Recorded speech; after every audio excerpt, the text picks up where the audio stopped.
no matter how old they get, they're our responsibilities. And so I'm going to be here to find my son. My son has never given up on anything. I'm not giving up on him.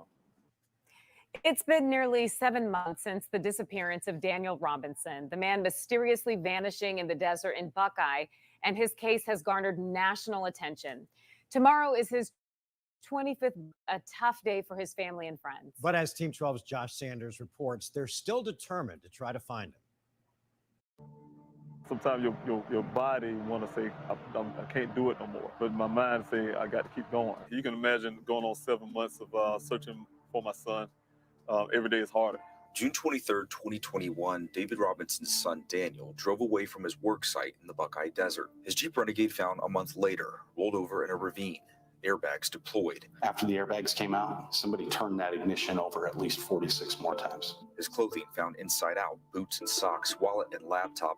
No blood, no signs of injury, no signs of Daniel.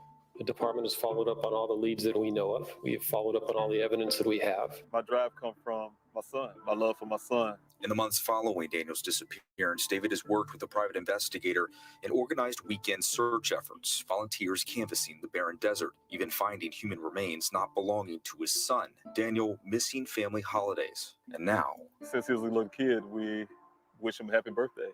Missing his 25th birthday. He's not here to be able to say that to him. As time has passed, David's mission has changed as he searched the desert. I'm not looking for Daniel out in the desert, walking around undressed, alive. So right now it's more of a recovery mission for me as a father. It's hard to say that and think of that. But he's still holding on to the hope that Daniel may be alive somewhere else, maybe living on the streets in a surrounding city. Because we don't know what happened to Daniel out there in that desert. Since expanded my searches to cover every city surrounding the area of Phoenix, places like Goodyear, Buckeye, Mesa. As he celebrates his son's 25th birthday, he hopes for the answer to the question he's asked himself for the last 7 months. Where's my son? Josh Sanders, 12 News.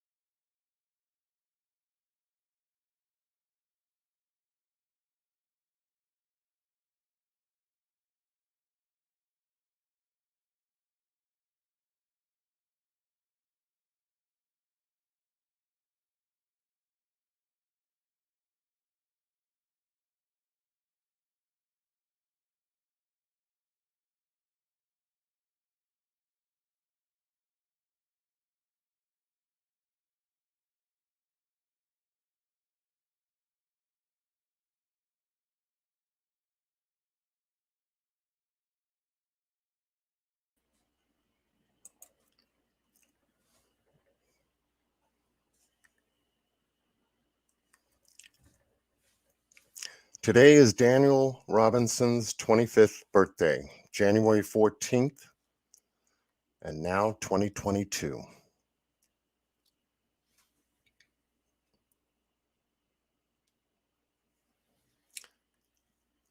In having worked this case and given prayers and deep thought, I decided to change my appearance today.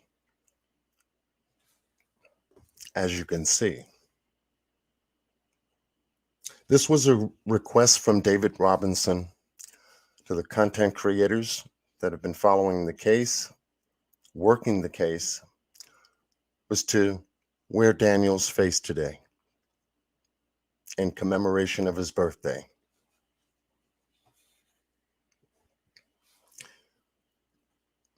Also today, we decided to do part 2 for Daniel's birthday to let Daniel know that we are at work, working his case, looking for answers. We want to know where he is so we can bring him home.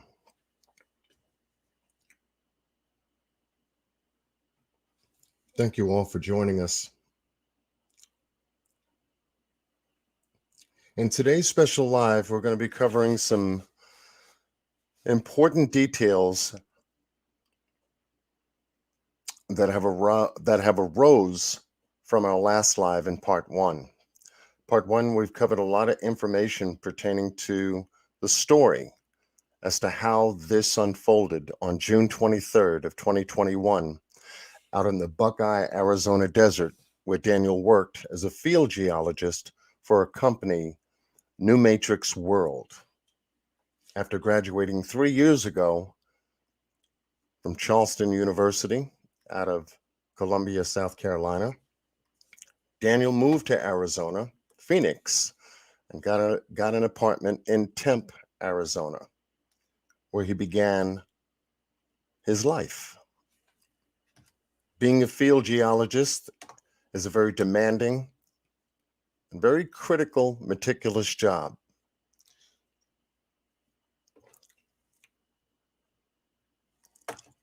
And working in the field, he has to be prepared with certain equipment that will complement the job at hand. Canopy, outdoor canopy to block the sun as he works in the field, a compass, a chisel hammer, a notebook, a camera, certain special equipment requires the collection of specimens such as sand, rock, water,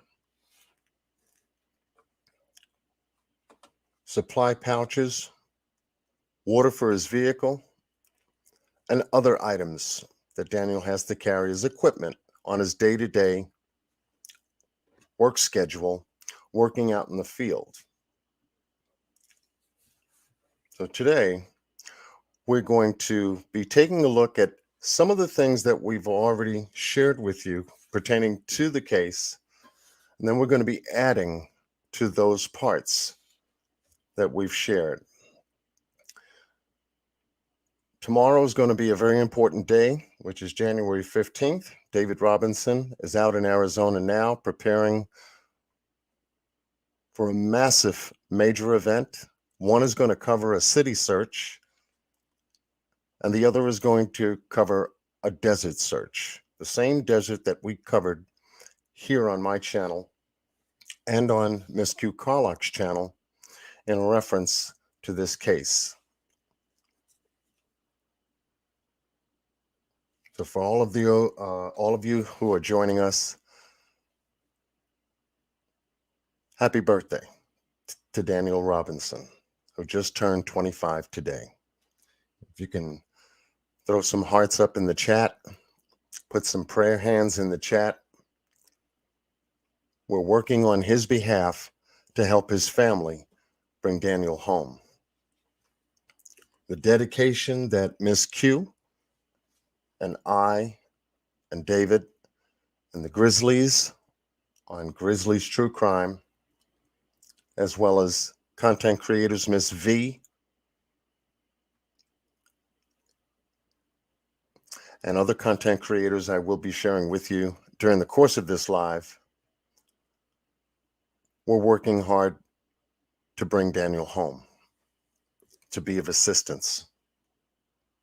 We hope that David Robinson gets the equipment and tools and personnel and people that he needs, boots on the ground, for tomorrow's special event. It's only a matter of time. And once he is able to join his team out there, hopefully he'll be able to bring back something far more in terms of information, evidence, than he has right now. All we can do is keep Daniel's name alive, work his case just the way we're doing,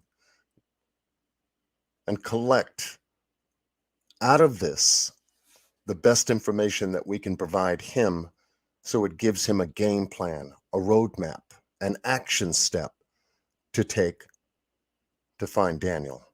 That's the reason for this live this afternoon. So much love for everyone. Thank you so much for joining us.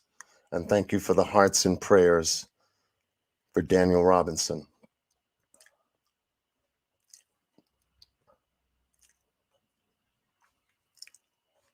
Thank you so much. So we know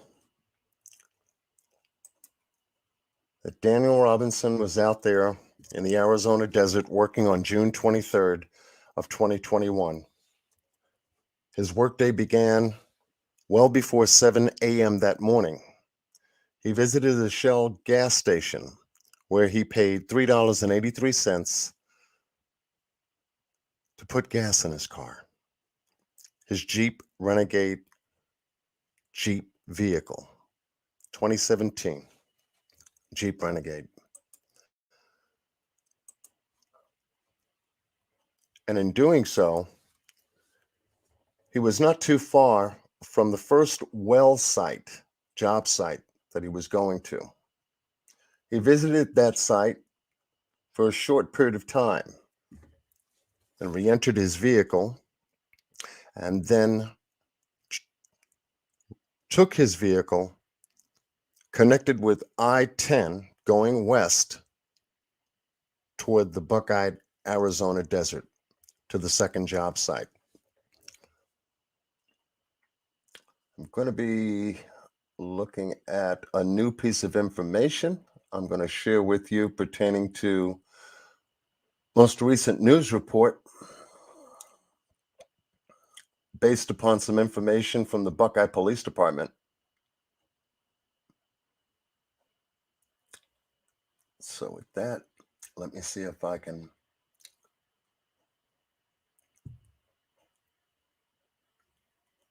find it here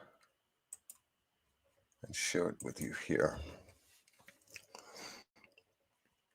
Thank you all. Wow, that's amazing. That's love. And I hope that if David Robinson watching this off of his phone, he knows that we're working this afternoon on behalf of the family looking for Daniel.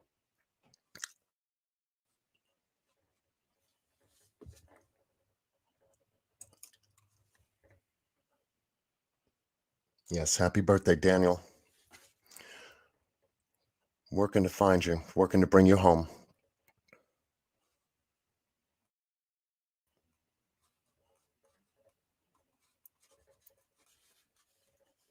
Much love to everyone joining us this afternoon for a special live.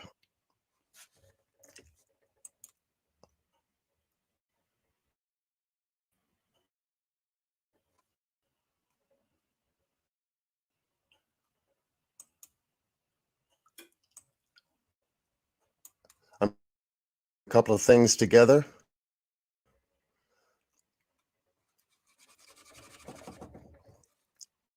Yes, happy birthday, Daniel. Thank you so much.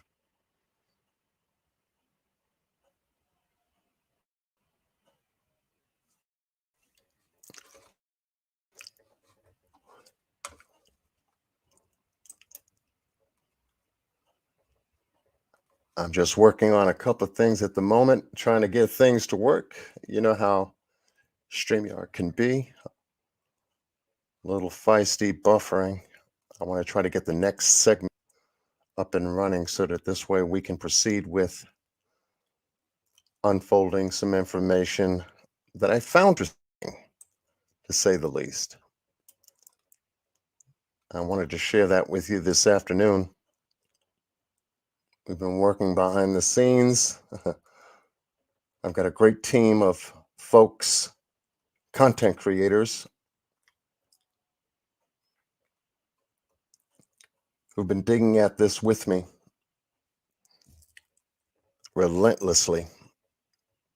And we've been able to find very, very interesting information. Some of the folks that are a part of this case.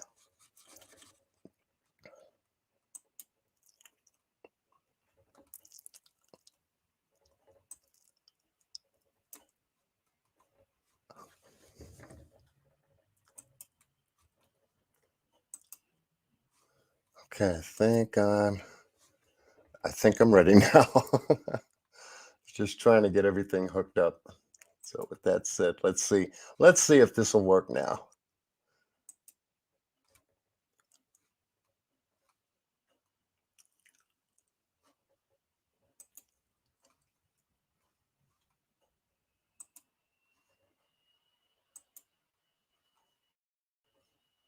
Daniel Robinson's family is expanding their searches for the geologist to other Valley cities after he went missing from a Buckeye worksite nearly 6 months ago. While Daniel's wrecked Jeep and belongings were found in the desert, investigators haven't been able to find him. So what will these new searches include? Brianna Whitney is live tonight in Phoenix with those answers. Brianna. Well, so far, Daniel's dad has held his own searches every weekend in Buckeye where Daniel went missing. But now he's expanding those searches to Phoenix and Goodyear. The reason why? To search the homeless populations. For nearly half the year, David Robinson has tirelessly searched for his son Daniel after he went missing from his geologist work site on June 23rd. Evidence will say that something happened there in that desert, but because we don't have Daniel, I don't know where he's at. So I'm going to continue to be hopeful that he's somewhere that I can find. Daniel's Jeep was found this summer with all of his belongings and clothing at the scene, but no signs of the geologist anywhere. According to the Buckeye police report, Daniel had been text messaging with the girl he wanted to be in a relationship with, but after several unannounced visits to home by Daniel, she told him she didn't want to hang out with him. Buckeye police tell me this is an open and active investigation, and that every sighting and tip they receive on Daniel, they're following up on.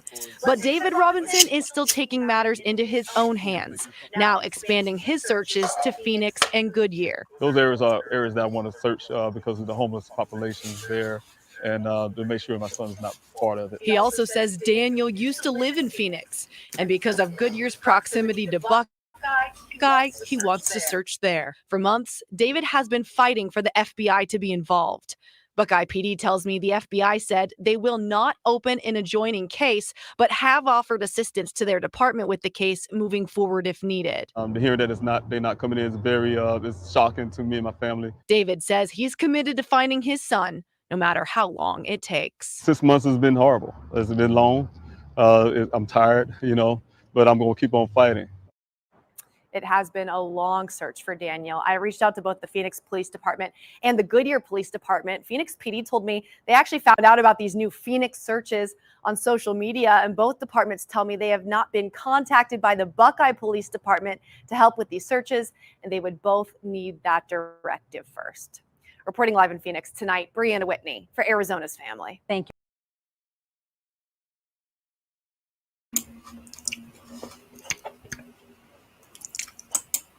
Okay.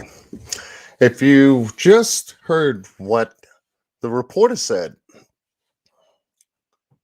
that David Robinson has expanded this search to go to Phoenix and to Goodyear, Arizona. Both the Goodyear and Phoenix Police Department were never made aware of the search efforts in Buckeye.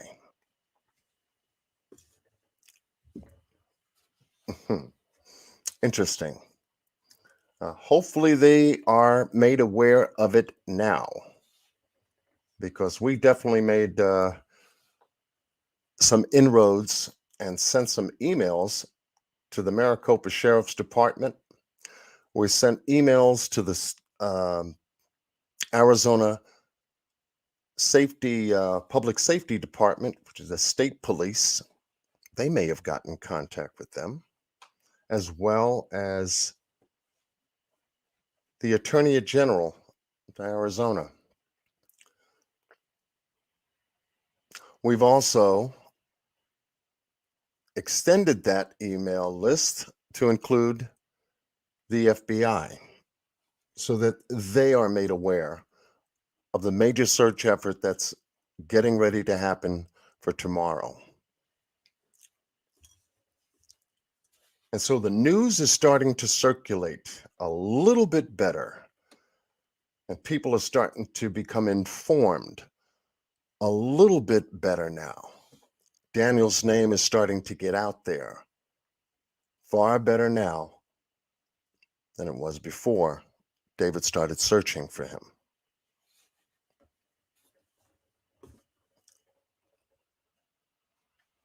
And so with that said, there's an additional piece of information that's going to complement part one, and I was able to share it.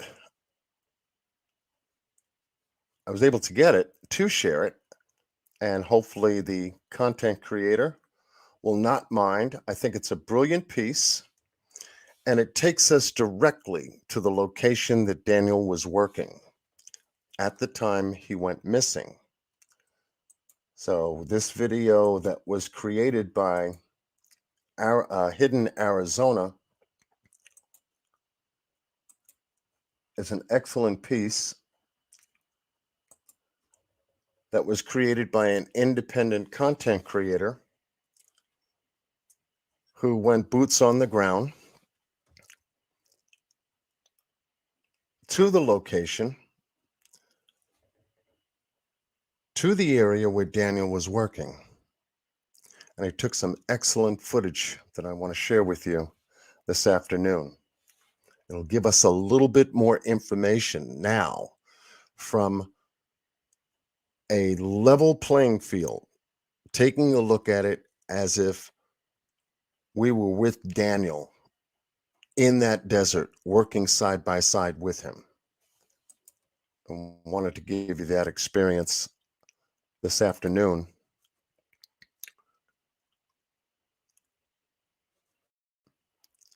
And share that with you.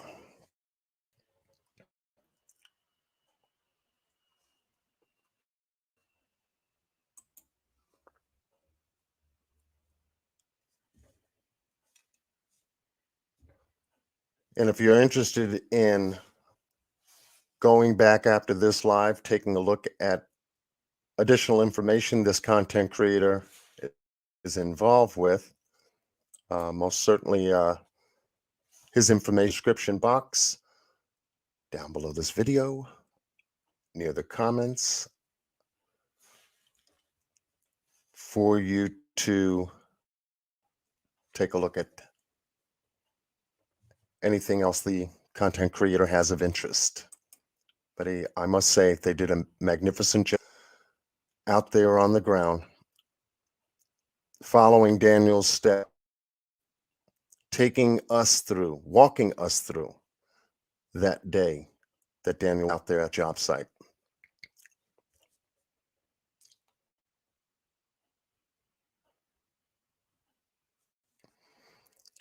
Okay, as soon as this video is ready,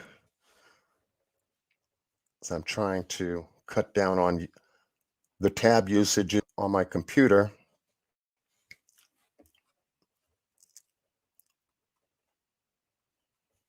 so when it's ready, I guess it will be ready. And then we'll have an opportunity to take a look at what the content creator has put together for us. Also believes that there was foul play involved in this case. So it's good to know and see that what we're doing also being complemented by another content creator.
This well was the last place that Daniel Robinson was seen alive. He met a coworker here And by his account, he was acting rather strangely, and then he left rather abruptly. The tank wasn't here when he was here. This has been brought in, and some of this has been leveled off. And he took off, and then we don't know what happened to him for the time between the time now and when he crashed his vehicle.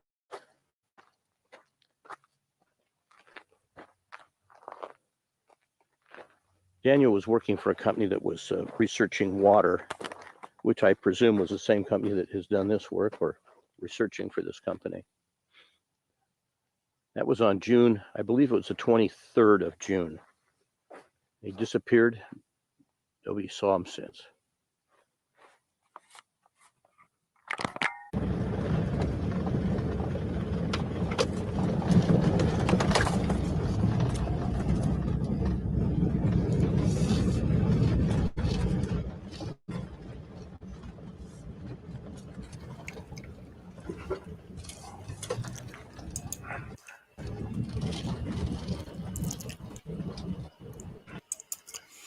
Now, this will give you an excellent idea on the type of terrain Daniel's vehicle had to cover. And I want you to pay careful attention to this gentleman's vehicle as he traverses the Arizona desert here. I want you to pay careful attention also to some of the things that are out here that you see, how high trees are, weeds are. The road that he's traveling upon is the road that Daniel took to work that morning to go to the job site. This is off of West Cactus Road, right off of Sun Valley Parkway. And as he approaches, you'll begin to see a lot of what Daniel experienced and saw on June 23rd, the day he went to work that morning. There was some overcast in the weather, and it started raining, according to the police report. And as he traverses the terrain here, I want you to pay careful attention once again to his vehicle, and you'll get an idea as we proceed going forward as to how much terrain and turbulence his vehicle is taking.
Okay. Mind you now, this is a huge area that is on the land map that I was sharing in part 1. And you could see how wide this particular area is south of where Daniel was working from the job site. Obviously, we see the gentleman here tracking Daniel's tracks all the way south in that direction to get to this location. We'll be able to cover more information as we proceed. But this just gives you an idea of what Daniel had to drive that day.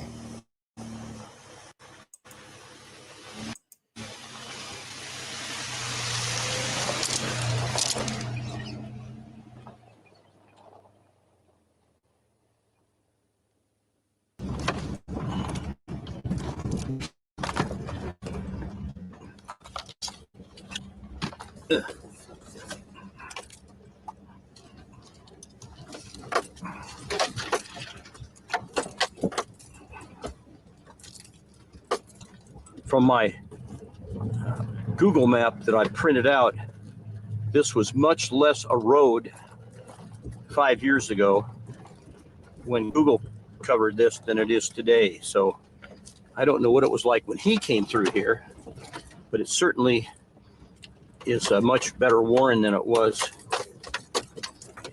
4 or 5 years ago when Google came through here. And certainly better than it was 4 months ago or 5 months ago before he came, because there's been like, who knows how many people come through here since then looking for him.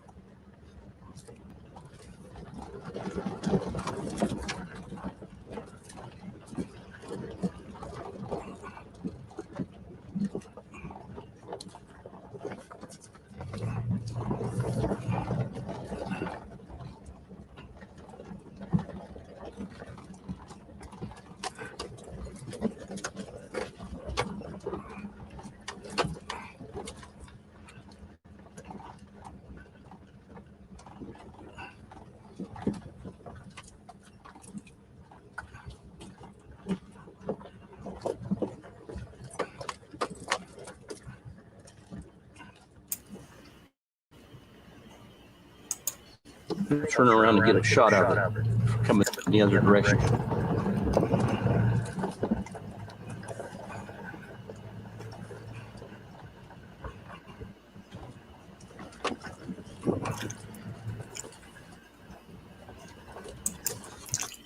Right now, he is currently in the area right near that open quarry area, that massive, I can only think of it as a groundbreaking area, not too far from where Daniel's Jeep is. Now, what he's going to do is take us right to the location of where Daniel's Jeep allegedly had crashed. I want you to pay careful attention as he shows us the area in which that Jeep ended up.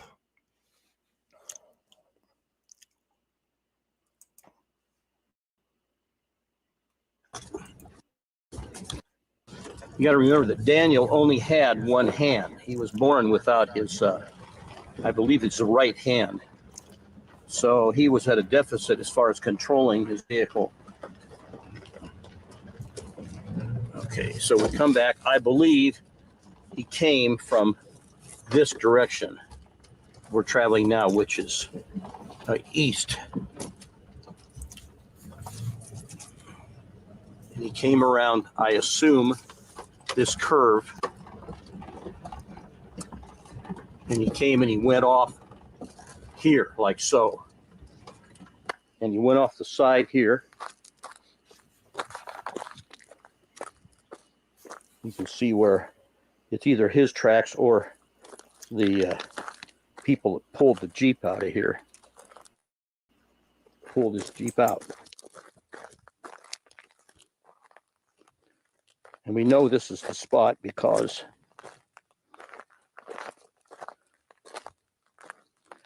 the glass down here from his broken side window or windshield.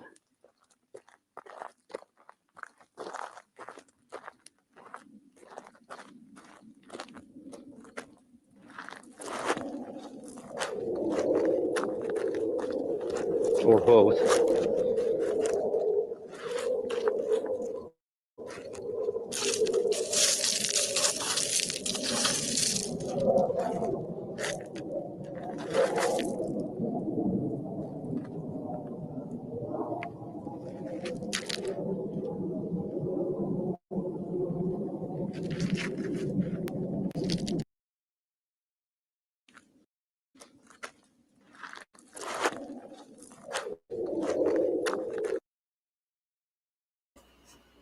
Well, what I want to do here is have you take a look at the impact area of the Jeep that the Jeep had taken.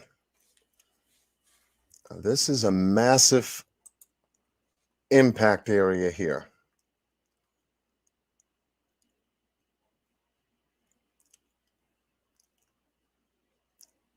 In the ravine itself,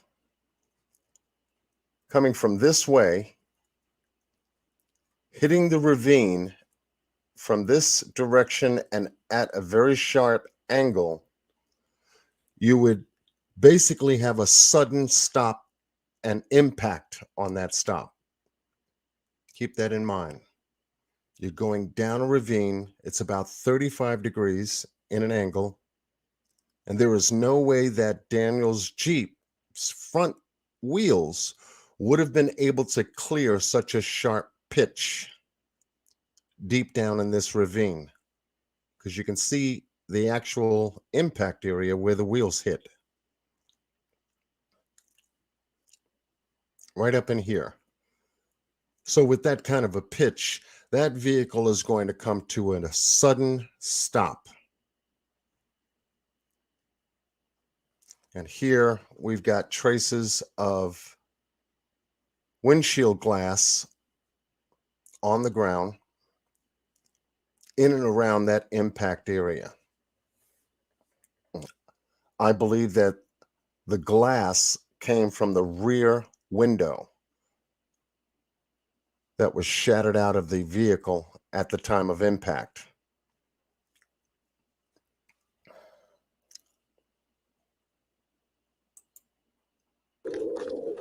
Or both. You can actually see the glass shimmering in the sun as he moves closer and approaches the area.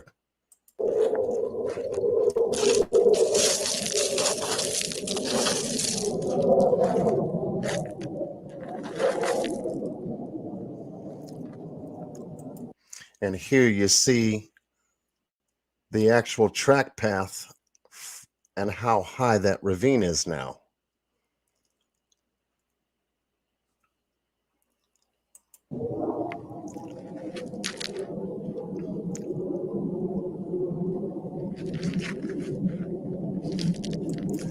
And being this deep down in the ravine, now you can see it from a different angle, no one would be able to see you. This is the pitch. Down, boom. There would have been no way Daniel's vehicle could have been able to roll up, the front wheels that is, roll up with the back wheels following to clear this ridge at all. I hope you're getting the actual vivid picture and impression as to how deep this ravine is and what Daniel's vehicle did when it hit the bottom area of this ravine at the center point to try to get up the other side at the same time.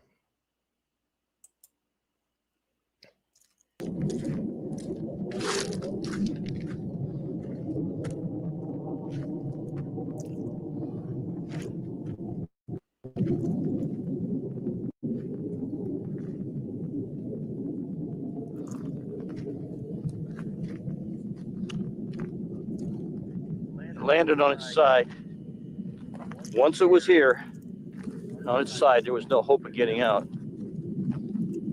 One of the mysteries is the black box in the Jeep shows it was tried to have been started 41 times, or it was started 41 times.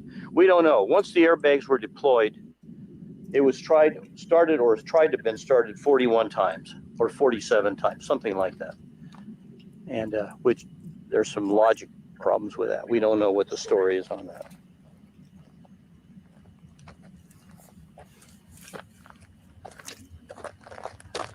How badly he was injured, we don't know.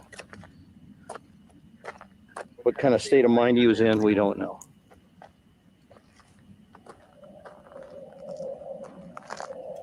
We do know that his clothes were found here. I don't know whether his shoes were found here.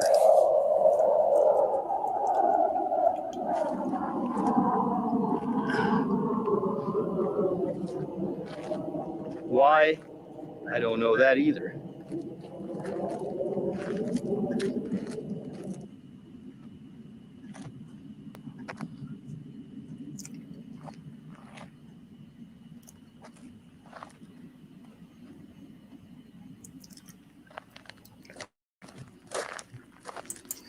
And as you can see from a ground level and how barren this ground is, and every time you hear the gentleman walking, you can actually hear his feet crunching on the surface of this dry desert area.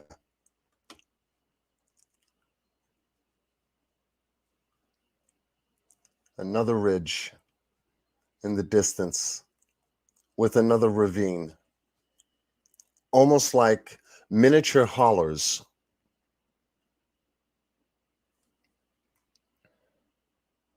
That you would find in Texas, and not only in Texas, but Tennessee, but they're far bigger than this. But this just gives you a vivid picture of what Daniel experienced.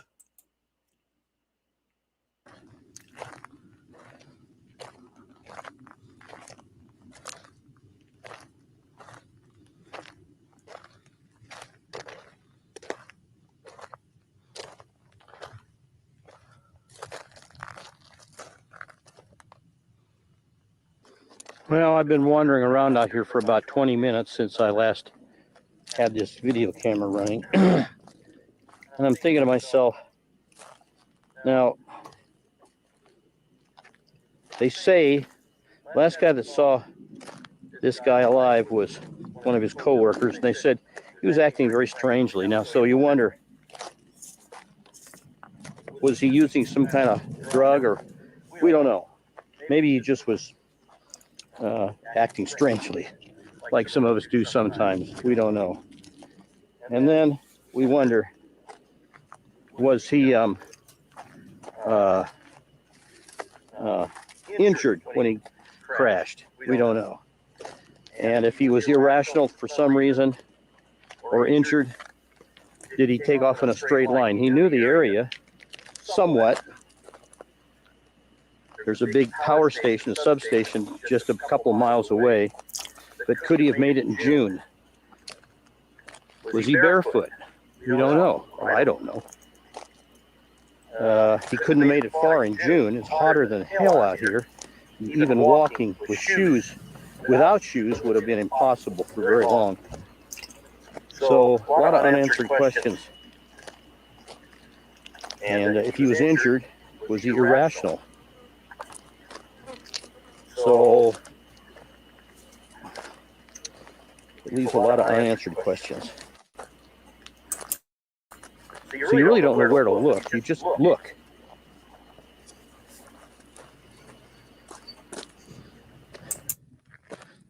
Okay, let's get back in the Jeep, get some water.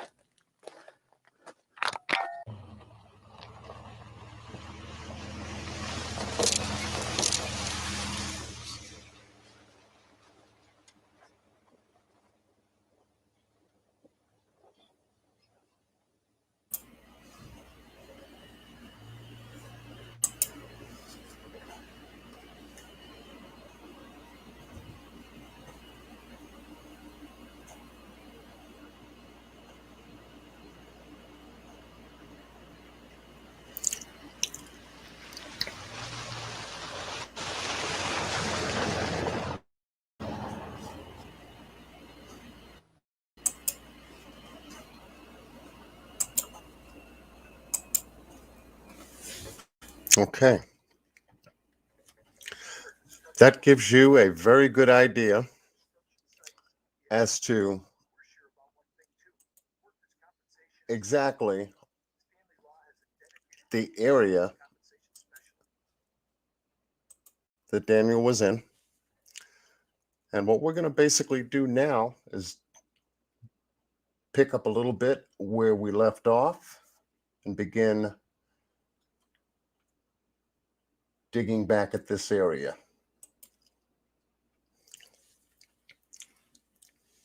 Thank you all for joining us this afternoon. Here's the Arizona desert in broad daylight. And here is the area that we just got finished leaving. And if you're not subscribed to Hidden Arizona, please do. The link is in the description box under this video, live. I think the content creator did an excellent job just going out there and just giving us a walkthrough to give us a better idea as to what that area looked like, what the driving conditions can be for someone being in that area. It was very interesting to see how his vehicle was navigating the terrain, and it is very, very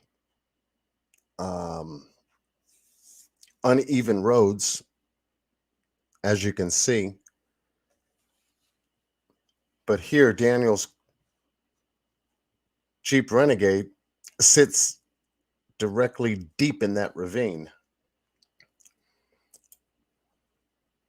And how it was found by the rancher who stated he found it on that day, we still don't know what specific day that was. It says July 19th. That's when police responded to that location. However, we don't know exactly if that was the day that the rancher found it. Especially with the Jeep almost carved into the ravine as you see it there.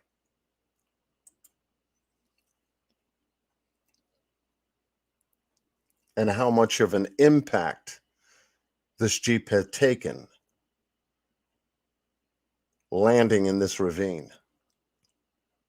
Daniel's clothes is a critical red flag factor to me. Because after impact, you would figure if Daniel was disoriented, if he was injured in any way, shape, or form, what would compel him to take off his clothes? Could it have been the heat that day?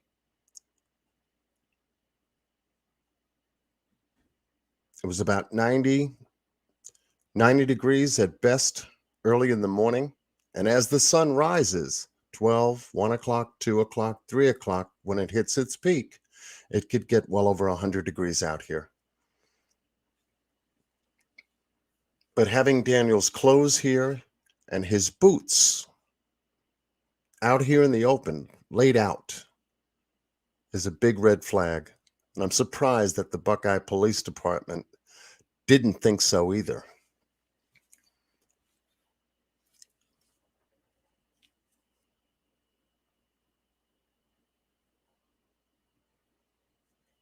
His phone, the interesting thing about the phone being found out here was that the SIM card in the phone was removed. It was not there.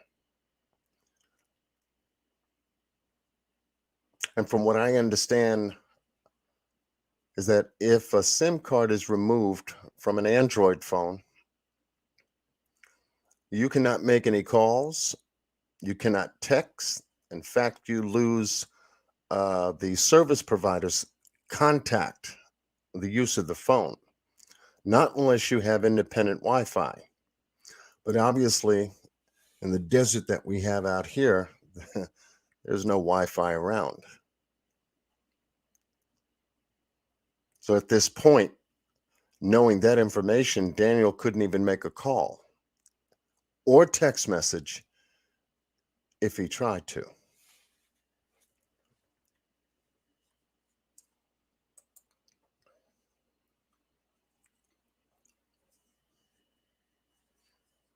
The back, excuse me, not the back, but here, yeah, the back. As you can see, the back windshield is completely out of there. That is the back windshield that most likely shattered and scattered in that area where the gentleman was walking. That light blue to almost dark blue tinted window type of glass that was on the ground near the vehicle site. So we know that this window was blown out of the vehicle. We know that one boot of Daniel's was right here in this vicinity, close to the vehicle. All the rest of the clothes and items and safety vest was laid 3 feet away from the vehicle, almost like if it was at almost a 1:30, 2 o'clock position. 1 and 2 o'clock position from the vehicle.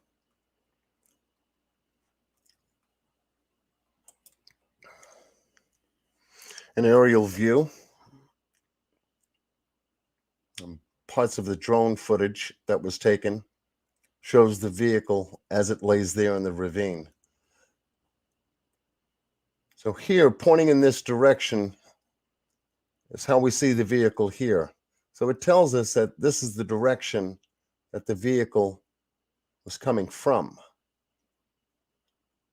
Hitting this ravine, here's the sudden stop point. The tail goes up,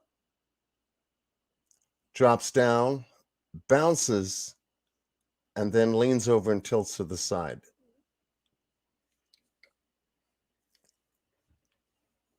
So this is a hard impact area, most certainly. And if the vehicle was going anywhere between 10, 20, 30 miles an hour, I think there would have been more damage to the front if it was going 30 miles an hour. I think this was a slow rolling type impact. And as we'll see in the pictures that I do have, you'll be able to see that if it was going 30 miles an hour, which is pretty fast, that's street speed, natural local street speed. And then you come to a sudden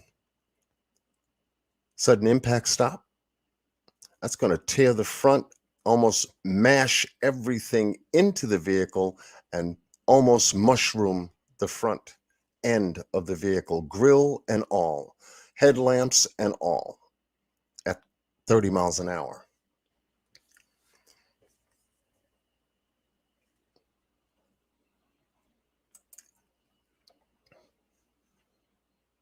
And when we take a look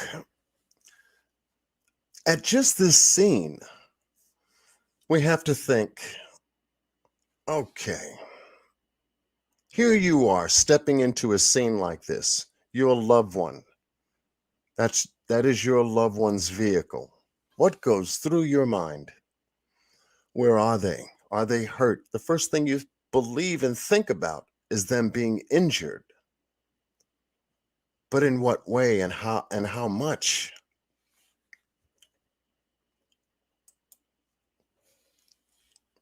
We see the interior of the vehicle. We do see both airbags deployed. And we talked about the airbags in part 1. We know that the airbag mechanism uses 2 chemicals, which is sodium hydroxide and sodium azide, which are the 2 chemical components that will make the airbag, working with the system that is, that will make the airbag open up in instantaneously to any kind of crash impact.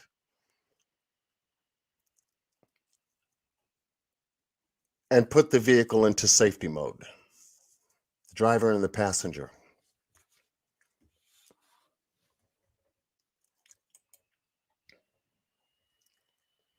This is the vehicle when Jeff McGrath had it at his shop. And once again, taking a look at the front end, a vehicle going 30 miles an hour would have had far more front end damage than what we see here.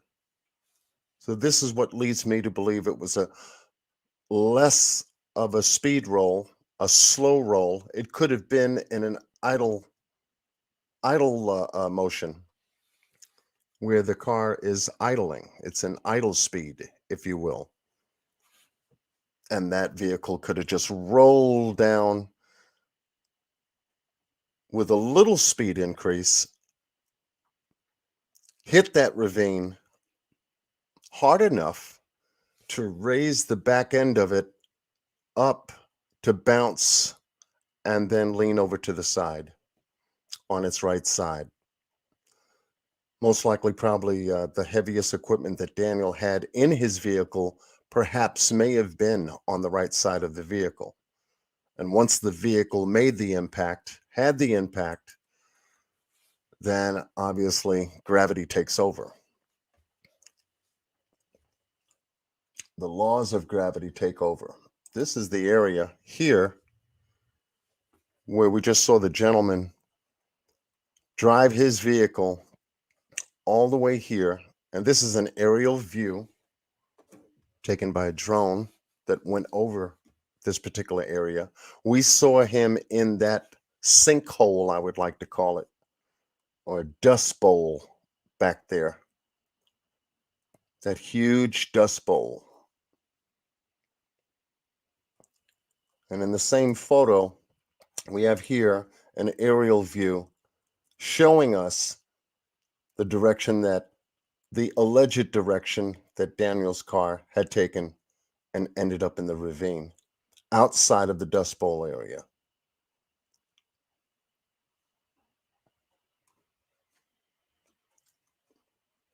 Now, looking at that, it's quite interesting to see. Well, let me see if I can find something to enhance that for you.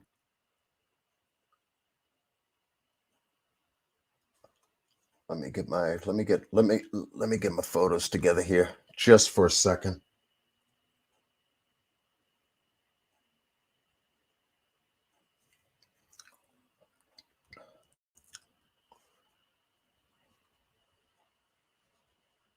Which one do I want to use? Okay, let's see if that's the one. Okay, that's the one. Okay, I got it now. All right, so let's take a look at that.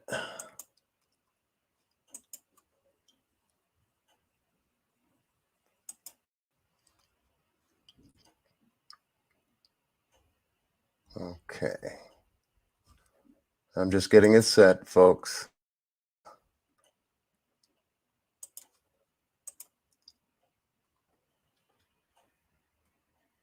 All right. Where did I have it? Oh, here it is. There it is. And knowing that that dust bowl back here and the aerial shot here, that Daniel came outside in this area here to get to this location.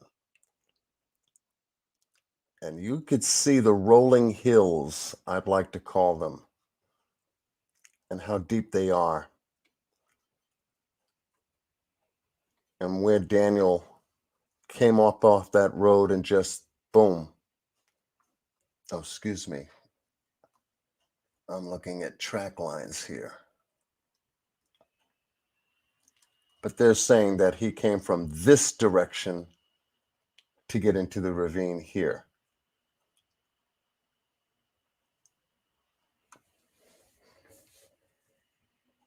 And obviously, as you can see, compared to Daniel's car and this huge desert, you kind of scratch your head and say, wow, if a rancher came through here, and let's say that rancher was moving cattle, as the story goes, allegedly, how in the hell could he have possibly seen Daniel's car that deep in the ravine, at that angle, at ground level?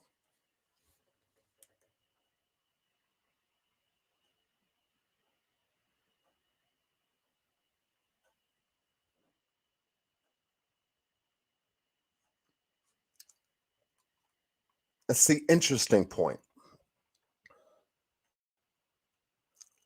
Let me see.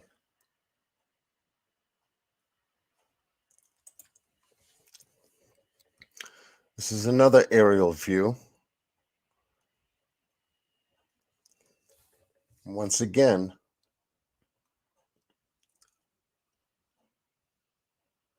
missing this cactus here, we can see that ravine pitch again. The sudden impact of that. And here, from this angle, we see the closed 3 feet. The boot.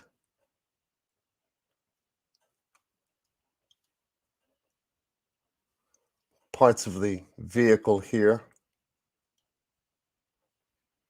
The technician's bag here.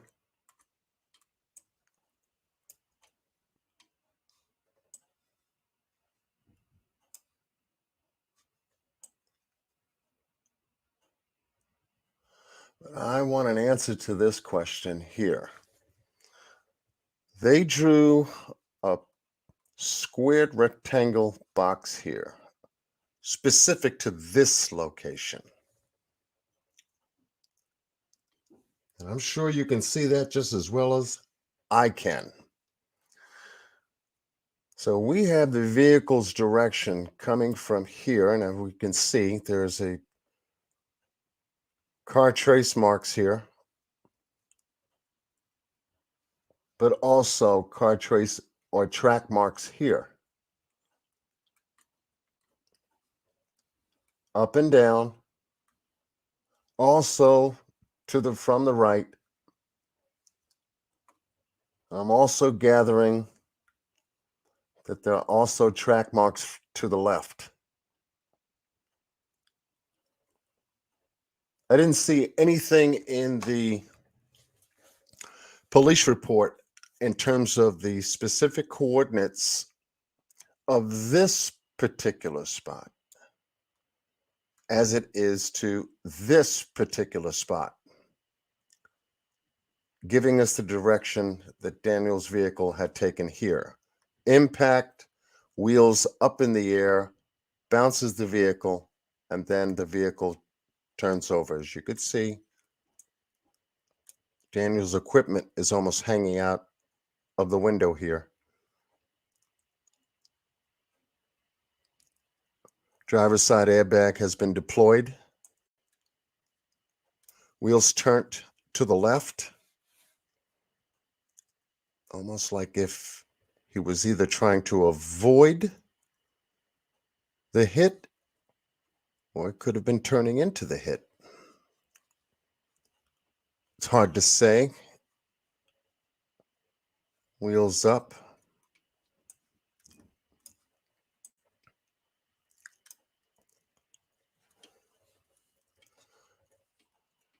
But we're just looking at the evidence, folks. As much of it as we can get, because they're not giving us a damn thing. We are just looking at the evidence. And when it comes to doing cases like this, that's the only thing I'm going to dig for is the evidence, because it's got to make sense. A lot of the story that we've already been told doesn't make sense.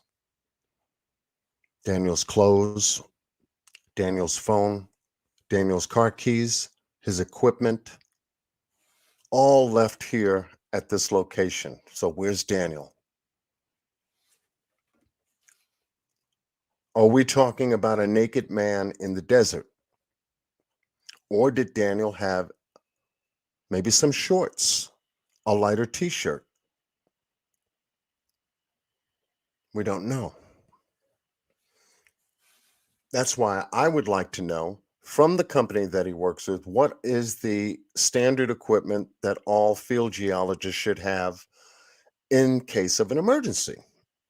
You know, the first aid kit, extra set of this. You're going to be out in the desert, so take this, take 2 cases of water, make sure that you have food energy bars with you in the event that you're so deep that it would take you 30 minutes to maybe 45 minutes to drive to get to a restaurant or whatever. But there should be an equipment itinerary given to field geologists. That's just the way I'm thinking about it. And in looking once again at the vehicle, we begin to identify something interesting. And what I began to identify as something, and I double checked it, and it started to make a little bit more sense. I wanted to study the glass impact areas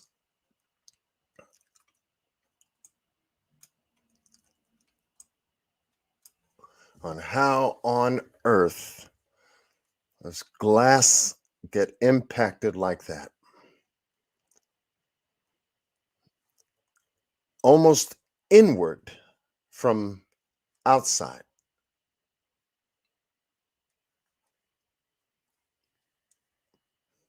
I was able to find what appears to be an answer to that question.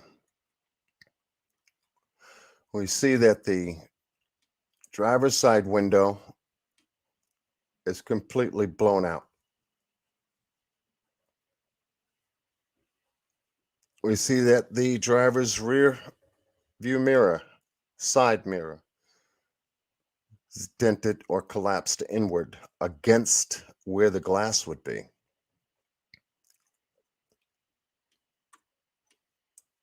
No further external damage to the side door or the back side door or the runners.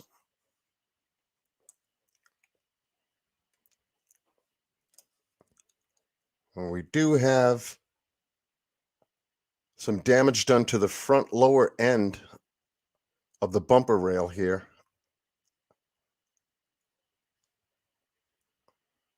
So hitting that ravine would most certainly tell me the car wasn't going 30 miles an hour at the time of impact. As I said, it would have done far more damage on impact to the front grille area, lamps, and most likely the hood would have buckled up. We would have had maybe some buckling here where we could actually see the hood much higher off of the lid cuts in the vehicle. But I wanted to take this one piece at a time. I said, windshield, John, windshield. What's going on with these windows?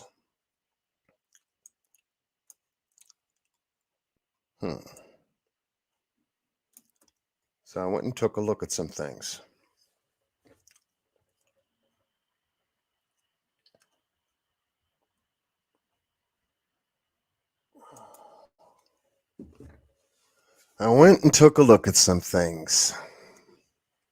Welcome, everybody.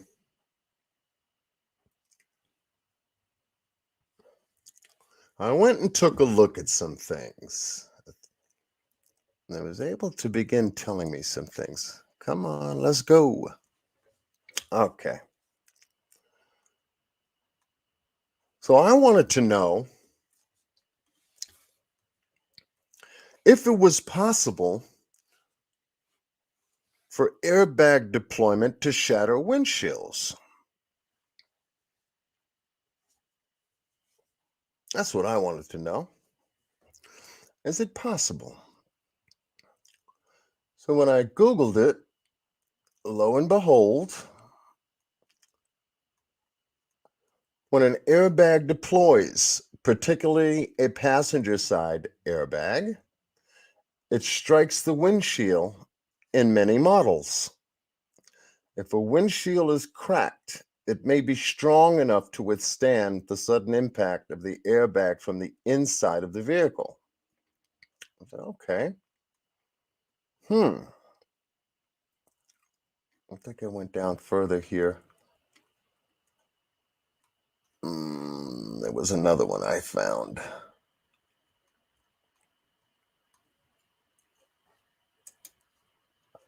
And we say here, at what speeds does airbags deploy?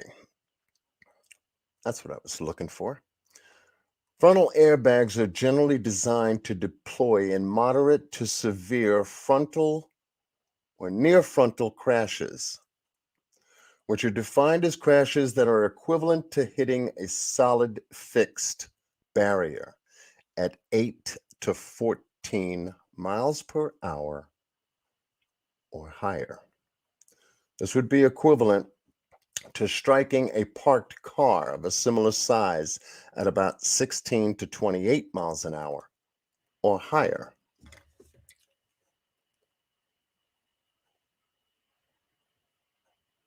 So I said, okay.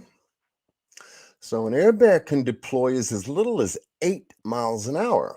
Okay, we're getting somewhere for 8 to 14. 8 to 14.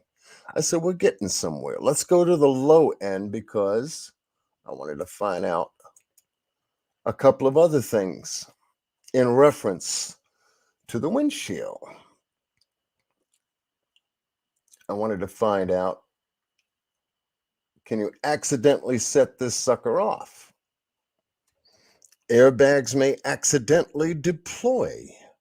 Sometimes an airbag will deploy when a vehicle hits a curb or even a pothole.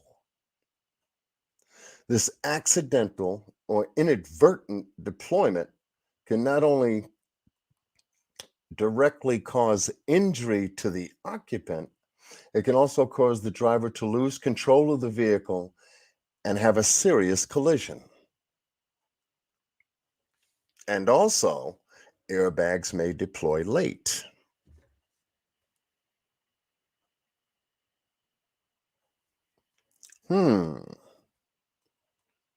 Interesting. So if you hit a curb or a pothole, they can accidentally deploy. Inadvertent deployment can not only directly cause injury to an occupant, it can cause the driver to lose control of the vehicle. Okay.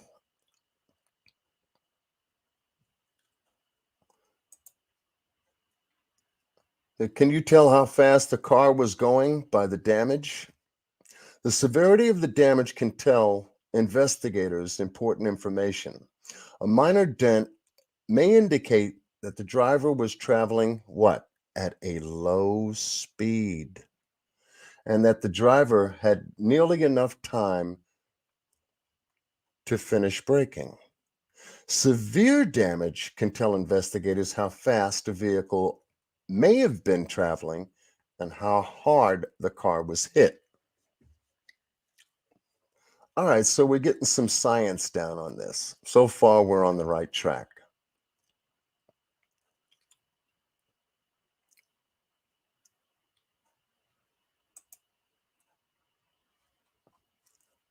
What triggers the airbag to deploy?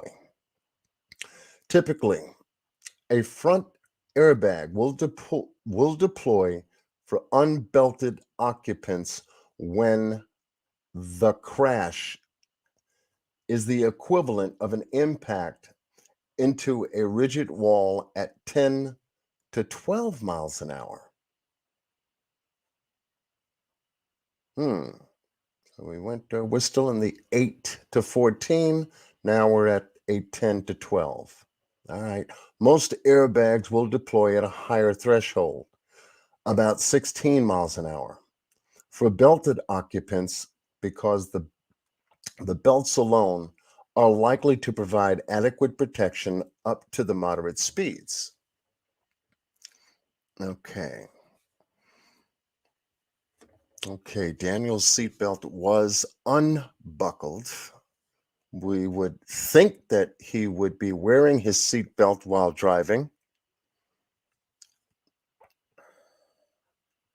And so I said, okay, this is interesting. What else can I find? Well, if Daniel was in the car and the airbags deployed, what could we expect?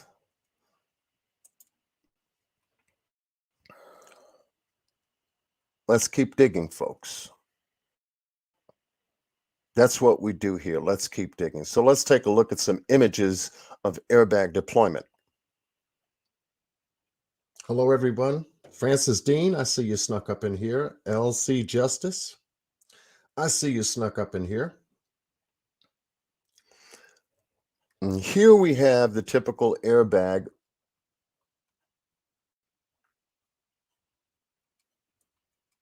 in stages of deployment. Just to give you an idea. Now remember there's a mechanism within the vehicle itself that releases a chemical, two chemicals that deploy these airbags. Have to be strong enough. And then the material of the airbag and the integrity of the airbag has to hold it in order for it to be properly used or properly deployed. And in this case, we have various different pictures showing airbag deployment, and in most cases, how some passengers or occupants in a vehicle respond to deployment.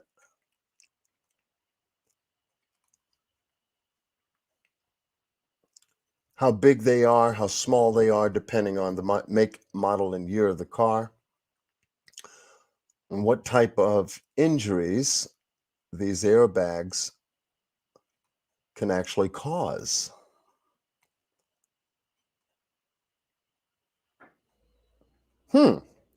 That's interesting. Let's find out what kind of injuries they can cause.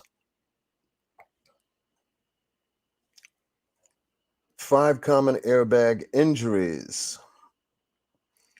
Airbags undoubtedly save lives every day as they help to lower the risk of hitting your head and body against hard surfaces, being ejected from the vehicle, or suffering severe injuries due to glass and debris. However, they don't come without risks and can often lead to their own kinds of injury. Okay. Just because your airbag deployed during an accident doesn't mean that you haven't suffered some form of injury. It's important to learn about all kinds of injuries that airbags can cause so that you know what to look for and when to visit a whiplash chiropractor for treatment.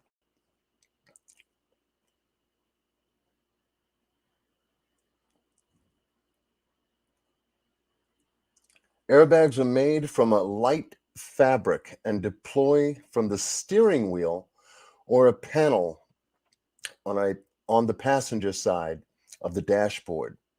While the driver's airbag is about the size of a fully inflated large beach ball, the passenger side airbag is larger to make up for the fact that it is further away from the passenger. Some cars also have airbags located in the vehicle doorways that can be deployed inside impact crashes. A crash sensor is used to deploy the airbags when the car is in a crash that meets its threshold. This typically occurs in a head-on or near head-on crash at a speed above 10 miles per hour. Crashes that are severe enough can also trigger an igniter to produce a gas, typically nitrogen or argon, to fill the airbag and deploy. This process occurs in about 1/20th of a second. The airbag then deflates almost immediately, but the deployment can release dust and chemicals in the process. So let's take a look at these injuries now. We will have facial injuries, number one on the list. Because of the positioning of the airbags, your face is the easiest target during a crash. Okay, that makes sense. Chest injuries. In order to prevent the body from being thrown out of the car, airbags deploy very fast and hard. If it collides with your moving body, the chest area may be vulnerable to injury. Broken bones in the chest or damage to the soft tissue is not uncommon. Neck and back injuries.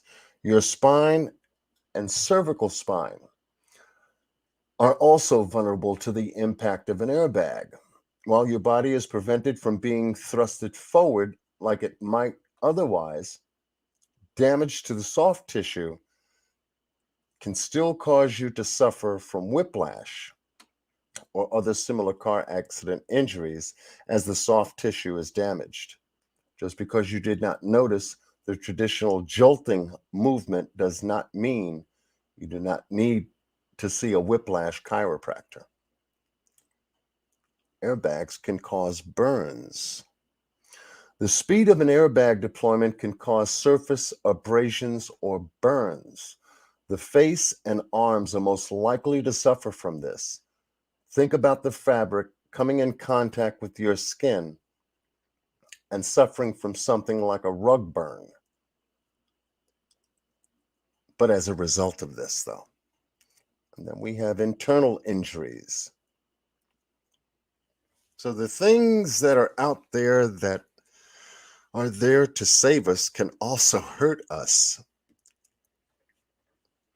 But it's good to get an education and some knowledge on what these airbags can do. Internal injuries, the chemicals that release during deployment can irritate the lungs or even cause asthma attacks. The skin can also become irritated, causing a condition known as airbag dermatitis. Additionally, enough pressure on the abdomen can cause damage like lacerations to organs, including the liver, spleen, lungs, and heart. In severe cases, internal bruising or bleeding is possible.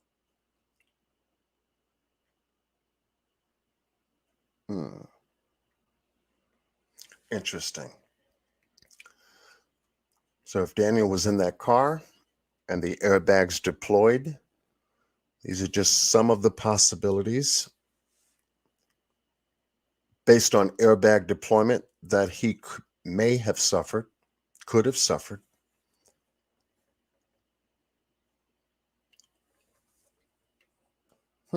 Okay.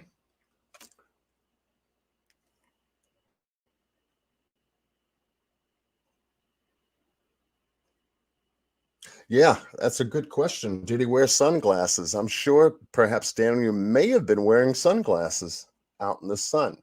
But then I have to go back to, if it was raining, then the sun at its peak or at its highest temperature wasn't there early that morning. He may have taken them off. Who knows?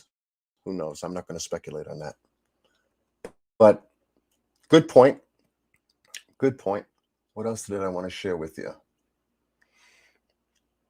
Okay, let me go here. Nothing else there. Nothing else there. Let me come back to you.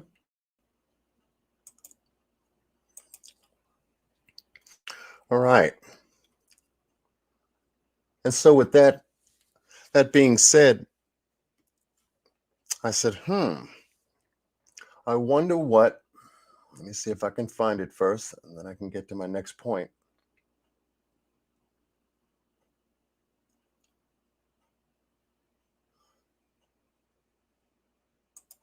Let me go back to this.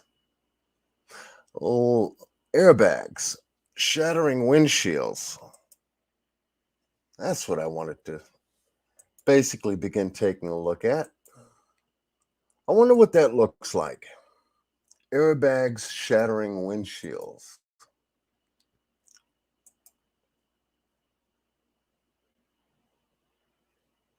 So here's what it looks like.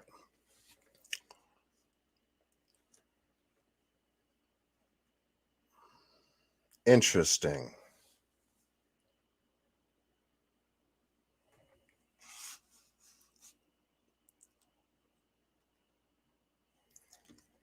Very similar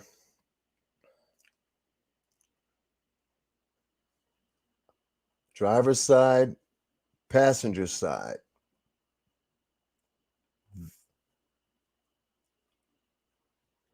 Very similar. It's a blown out. Wow. And this is what airbag deployment can produce.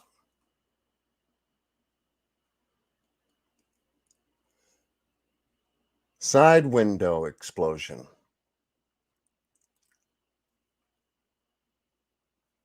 Front crack to the passenger side. Sort of like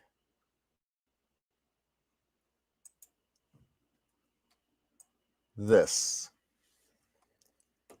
And it's interesting because there's one specific crack here, about possibly 8 inches in a cluster. And here's the airbag.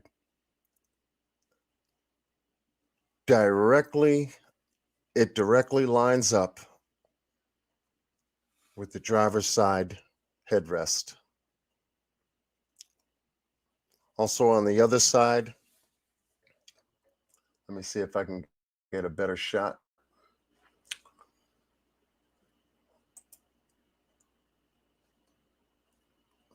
But I wanted to know what it looks like if an airbag breaks or cracks a windshield.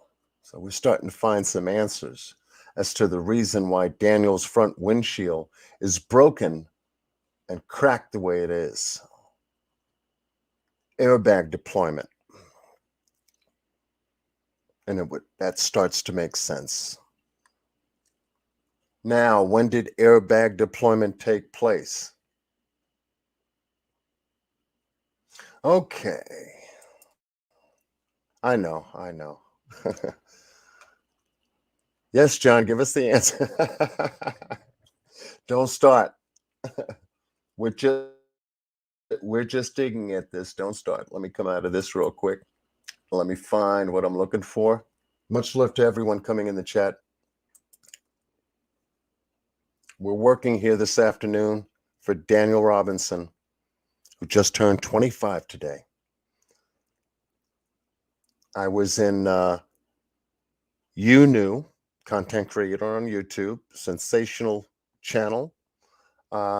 Just before I came into this live, I was on her channel with Renegade Patriot and Miss You Knew singing happy birthday and wishing Daniel a happy birthday. Miss Yunu had a special happy birthday for Daniel.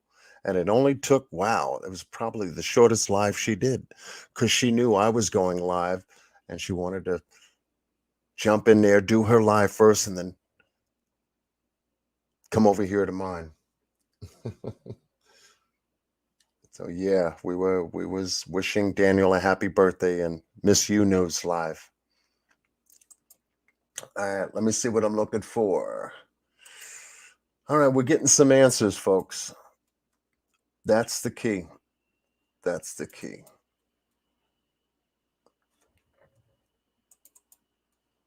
Okay. Okay, I think I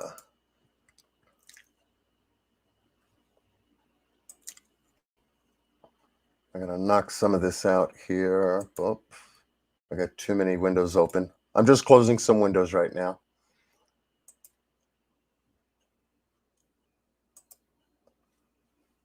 So I could free up. Where is it? Where is it? Where is it? Here. No, I gotta do it again.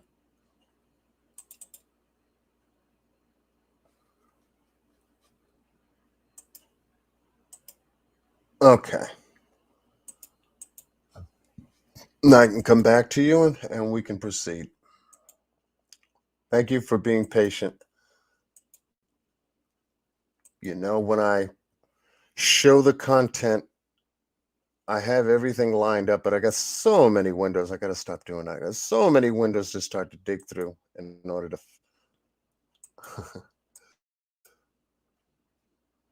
get it there and show it to you.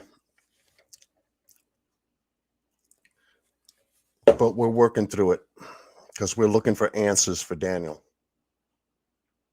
so that we can give those answers to David, and David can have those answers in his notebook as he continues to investigate with the whereabouts of his missing son, Daniel. Okay, so we're looking at a very strong possibility that the driver's side airbag and the passenger side airbag broke and shattered Daniel's window due to an impact he had with this vehicle. We have to follow the evidence where it goes and then make sure that we back it up. Airbag deployment from the rear, looking forward.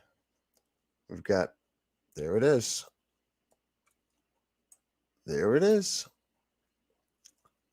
That airbag came from the dashboard part, probably just above the glove compartment. And it's high enough in that area of the windshield. Also the driver's side, high enough, and this comes out the steering wheel, from the inside to the outside. And here's the airbag sitting right here up in the window.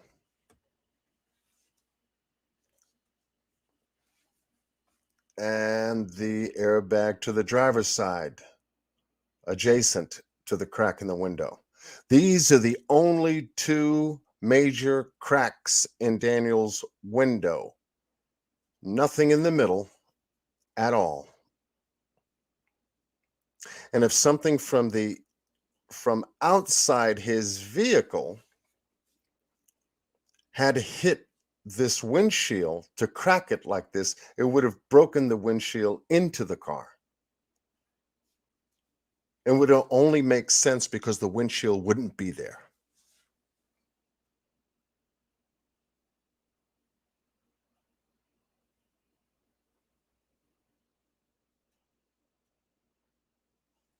We have the driver's side window is busted out. It's blown out. It's possible that a lot of that glass ended up on the ground where the gentleman was doing the walkthrough at the crash site where the vehicle was. That window was blown out, so was the back rear window blown out. So we've got 2 blown out windows, plenty of glass on the ground. So it begins to make sense.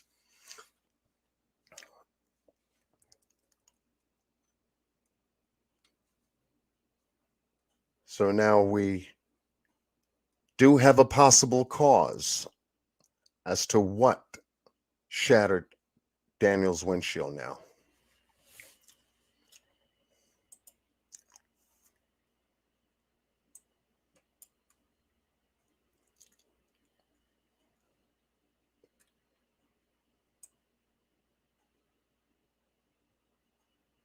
I also wanted to see something too. I also wanted to show you something too. I wanted to see something and show you something here. Was that the angle? Wait a minute. Let me see if that was the angle. Yeah, that was the angle.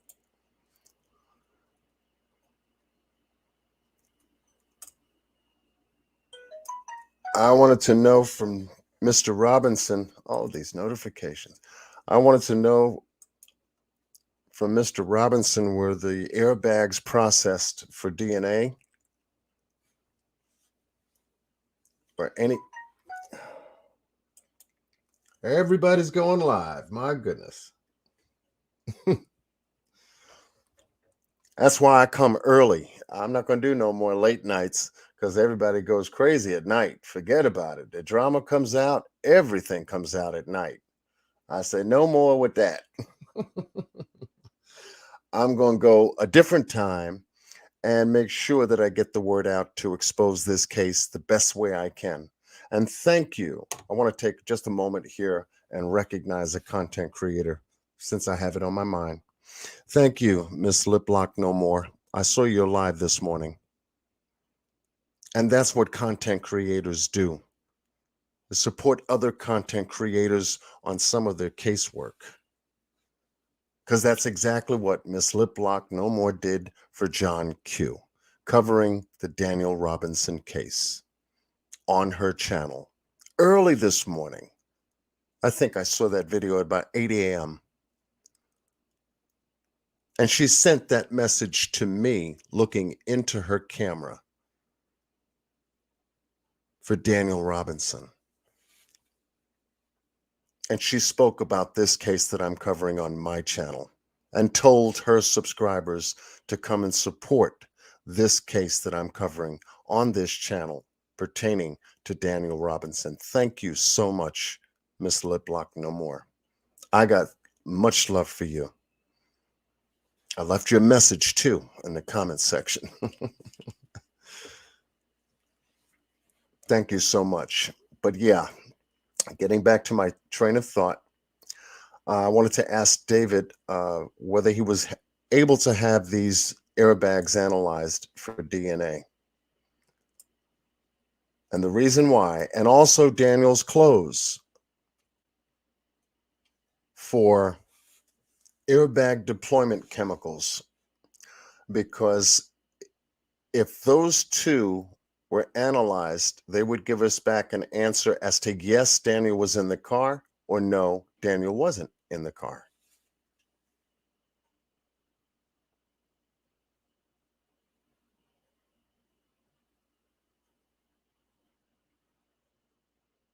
Yes. So that would help us to narrow the possibilities down and get to the probabilities. Cause and effect works that way. But here's the front being held by duct tape. Glass was so sensitive during the time the car was being processed by Jeffrey McGrath. Airbag deployment, cracked windshields at the deployment locations. So if Daniel was in this vehicle and he was injured, along with glass in his face, but yet nothing showed up on the airbag, then it doesn't put Daniel in the car now, does it? It may have even put somebody else in the car, or no one was in the car and this car was set up to roll down in that ravine. Assisted by someone or something.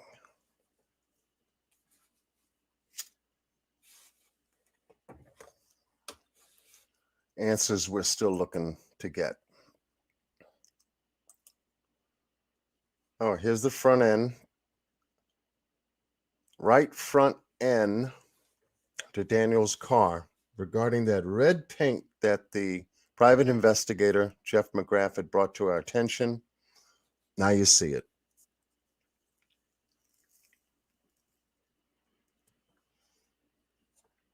That gives the appearance that the right front end has been impacted. Not a lot, but the impact mark here does not indicate to me that this mark came from a 30-mile-an-hour crash into something.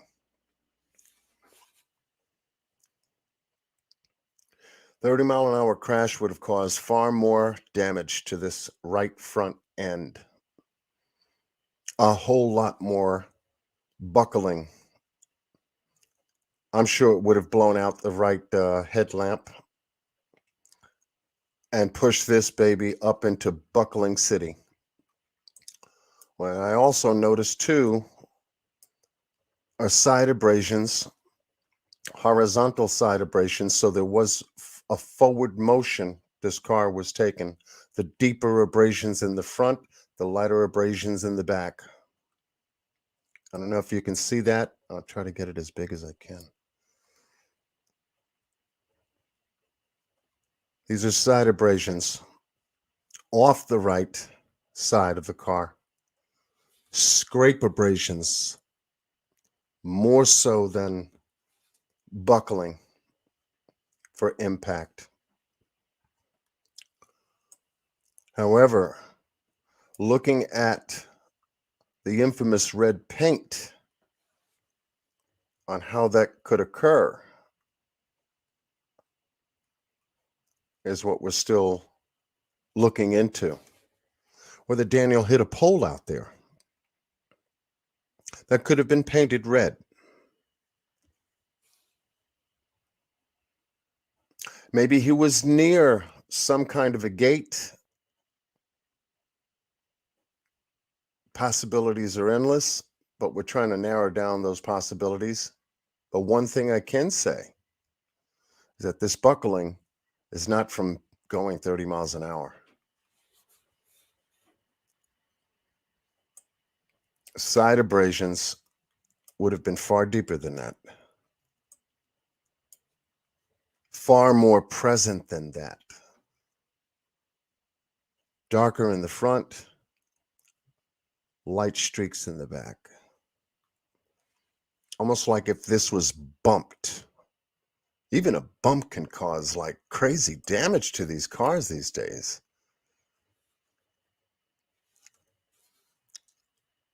But enough to be present and enough to deploy airbags.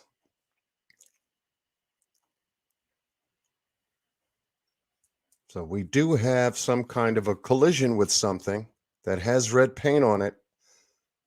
Not at 30 miles an hour though, but yet still a collision that left evidence of what was hit on the right side front end of Daniel's car, enough to buckle and enough to cause an abrasion. Now that I can buy far more than the devastation that we saw in the ravine. So if this part happened first, and then there was a second part, we're looking for the first part. And I do have a private investigative team that will blow your socks off working with me on this case. We have been working this case several nights into the wee hours of the morning and spending good quality hours. Notice I didn't say time. Looking at what I'm sharing with you this afternoon. Processing this information. Trying to get it crystal clear so that we can make sense out of this case and give that information over to David. Well, this is some of the stuff that we've been finding.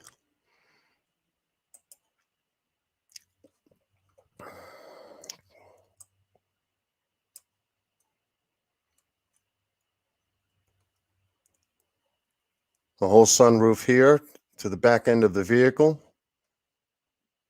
has been taken out. Most likely due to impact, or possibly Daniel removed it. This is intact as far as we can see. However, we can see inside Daniel's belongings. You can also see impact on the left, and this is the side. This is the side with the wheels turned into a left turn position, and the front left on that buckle side. This is the side that suffered more of body damage than the right side, what we saw where the paint was. Double bag deployment. Same spots on the windshield at the crash site.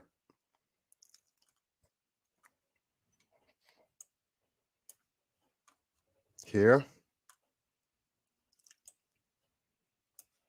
And there's the bag right there. Identical position, blown outside.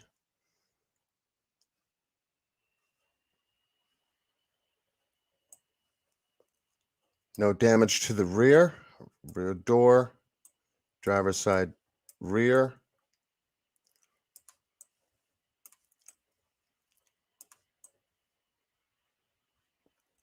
And front.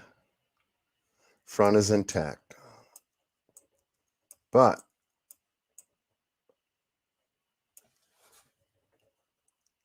hood is intact, so we didn't have a direct frontal hit.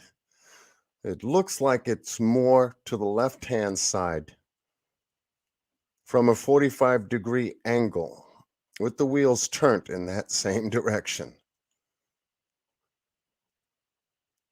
And buckling, more severe buckling on this side.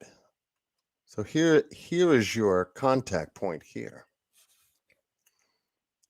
This is coming together now.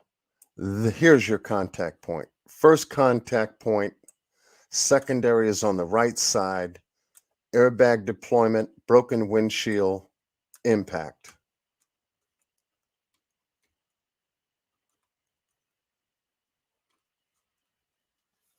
All right, so I'm looking at this to say that this is not enough of an impact to kill someone. This is a survivable crash if this is the crash. But I don't think so.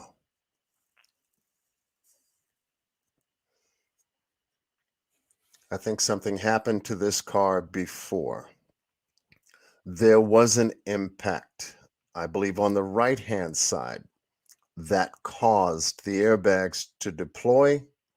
Remember, in the report, Daniel was tired. He was telling Ken, the co-worker that works for the other groundwater company, did he want to rest? Did he want to go back to Phoenix to rest? Was that indicating to us that Daniel was tired? That he didn't get sleep that night for some reason? Maybe he was thinking about that girl.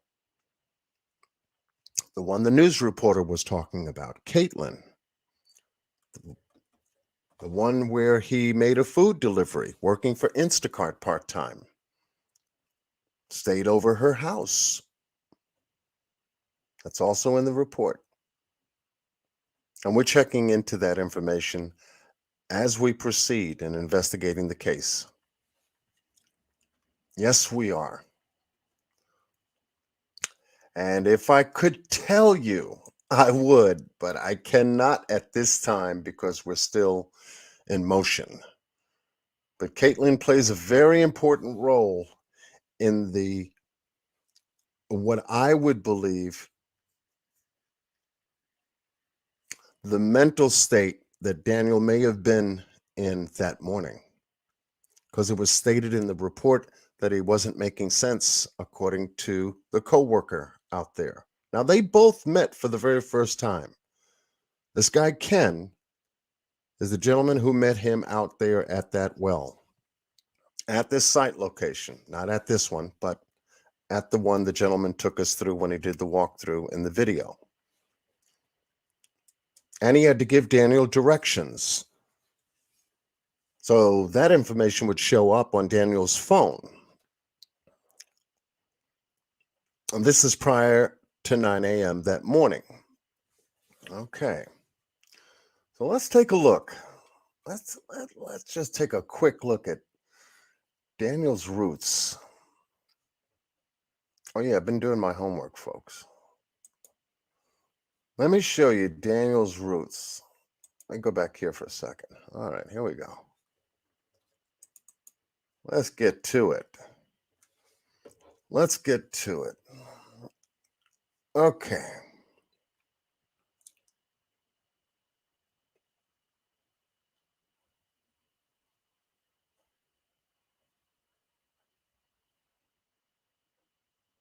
All right, we're working this through, folks. We're working this through. All right. This is the area that Daniel was working with. Where the red balloon is where Daniel's job site is. The strip is Sun Valley Parkway. Main strip off of I-10 that you would have to take in order to get to this location. Okay. The gate that the gentleman went through, this gate is a gate over here right off of Sun Valley that you'd have to go through. Once you did that, you'd cover the ground, make a right, and go up to Daniel's workstation where the well is. That's what he showed us in the video. And that's why I highly recommend you go back and watch his drive and then watch the terrain and then watch his vehicle at the same time, which will give you the exact information you need to see how rugged it is just trying to get the hell out there. When Daniel left abruptly, according to what Ken said, he said he left and went south. When he did go and leave, he left the way he came, went south, went west, and started going west. Now there's a power utility station. Let me get a better picture of this.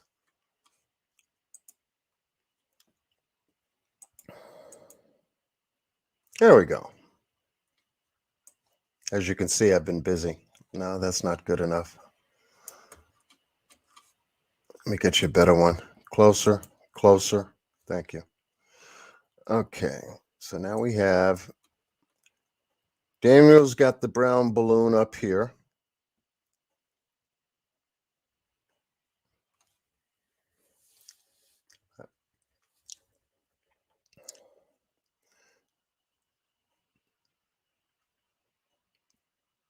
Stated that he travels south to this location here. The car is in the red balloon with the star.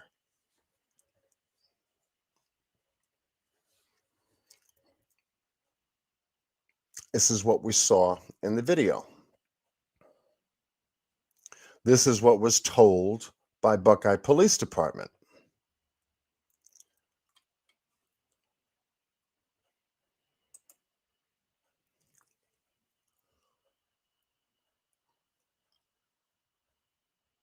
Now, I was working on a lot of different things here. Let me see what else I want to tell you. Okay. So coming from where Daniel started, where the brown balloon is, up here, heading south, the report said you come to a T at the very end of the road. It comes to a T. If you go east, you head to Sun Valley Parkway. If you went west, you continued to go deeper into the desert. Down here is a power utility station, the one he talked about, here where the yellow balloon is. This utility station has employees there. Also should have surveillance cameras at this location for security purposes that we need to get from this location. But it appears as though they haven't answered Mr. David Robinson yet upon that request, and the Buckeye Police Department has not turned over any information pertaining to that request that David Robinson made so far. We go down and we follow it right into, oh, do we have that? Oh, I got to get a better picture. I got to get that quarry in there. Boop. We go down to that big area that we saw in the picture. The Dust Bowl, I call it. And then Daniel's car sitting in the ravine west of it. And I made some other observations as well. I'm looking for people. So far, I'm going to put people here at this utility power station because I saw trucks at this location. So there are people there.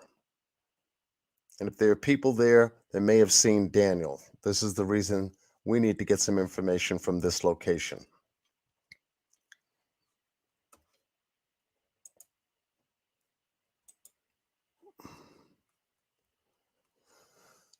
All right. Here. I was also able to locate, now watch this. Keep your eye on the red balloon. Red balloon is where Daniel's car is in this ravine. Not far from it, outside the Dust Bowl, I noticed that there was a possible barn. Yes, folks, a barn. A barn is in this location, also here too.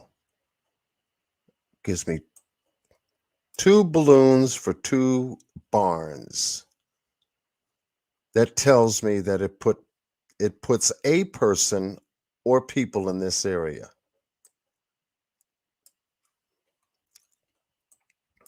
Also,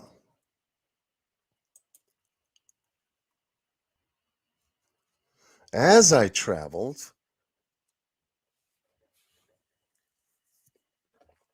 from Daniel's car and found the 2 barns, I was also able to find a corral area.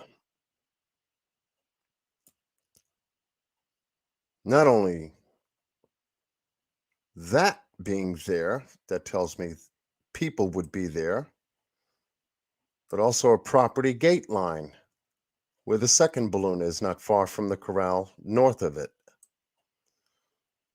From that gate, there was another area that I found trucks and bulldozers and all kinds of equipment and people in this particular area south of where Daniel's car was.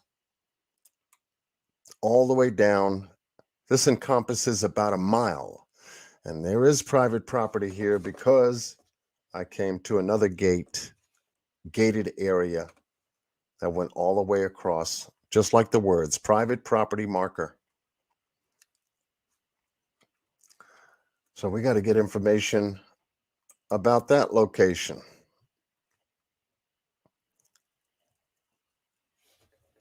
That's how they're grouped, and that's how far they are from each other. Here's one location, and you could see for yourself.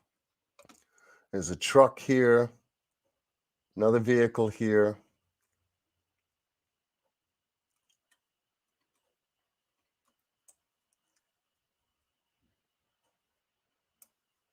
Two other vehicles here.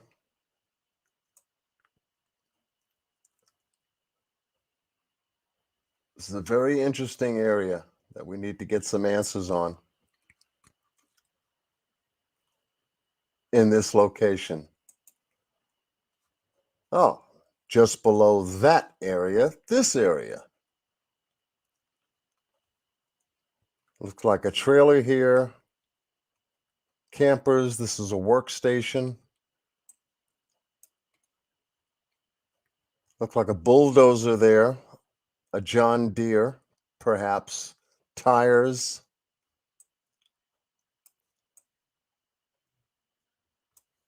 People in this area.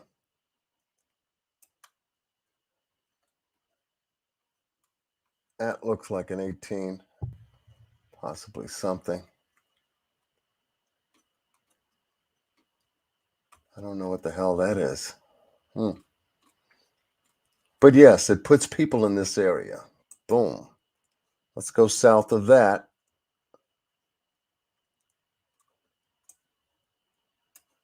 Found another trailer.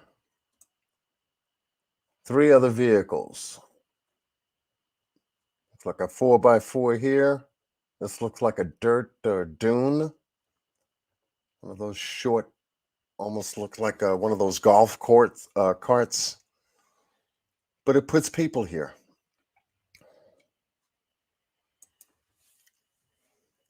All the way until I got to the very end here, where this trailer is, these vehicles, and a property gate, and another trailer, and some other equipment. Could they have seen Daniel at any given point? We don't know, because they were never questioned by the Buckeye Police Department. One other interesting thing, too, is where Daniel was working.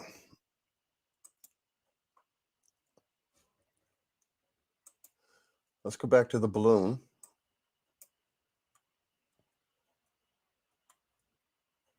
Daniel's last location was here, where the brown balloon is, with the heart. I even wrote it out. Okay. All right. Not far from it, on a north point, I found a corral in this area. Now, it's stated in the report that a rancher had found Daniel's vehicle. The rancher runs livestock through here.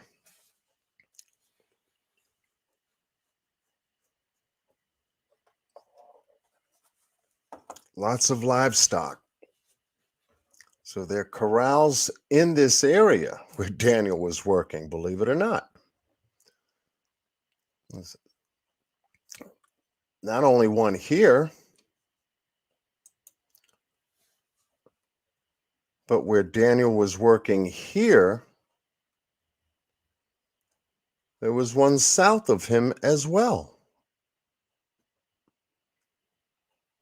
where this blue balloon is.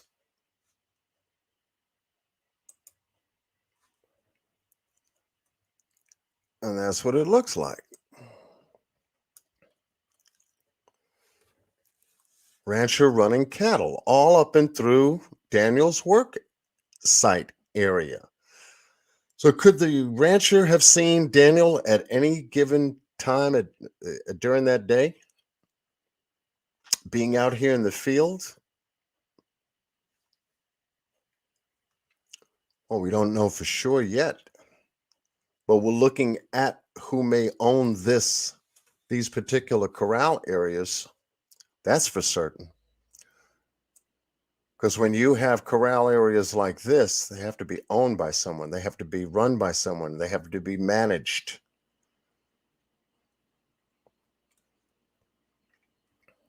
But they're in the area.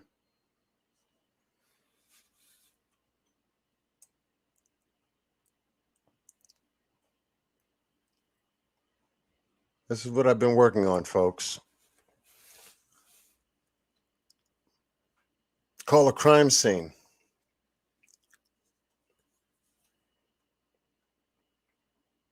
This is called my crime scene. I'm taking pictures. I'm writing down mileage. I'm writing down miles, distance, all to build the timeline.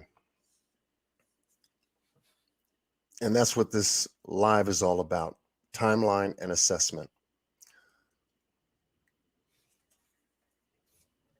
So that you can see for yourself what we were able to do so far. And it's not just me. Like I said, I am working with a dynamic team helping me to put this information together so it makes sense. We've got 2 cell phone towers that they tried to ping Daniel's phone to get a location. They are on the map in this location. One is about approximately 11 miles. The first one here, the other one 14 and a half, give or take. Tried to ping Daniel's phone in this location.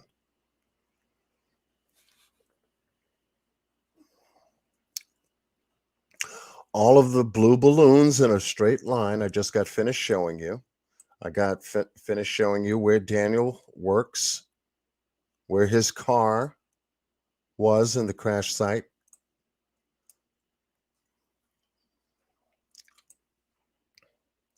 I've got 11-mile markers in a circumference and a big circle around this whole crash site I'm working on.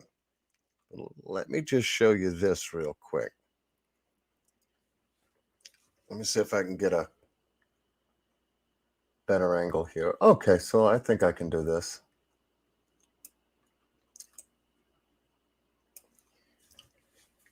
Y'all okay? Type a 1 in the room if you guys are okay. Just let me know you're still awake.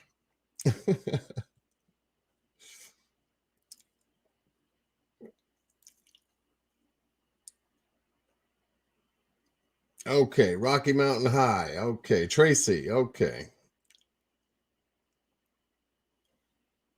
Leanne Ferguson, thank you. Yes, I've been in the map room, love.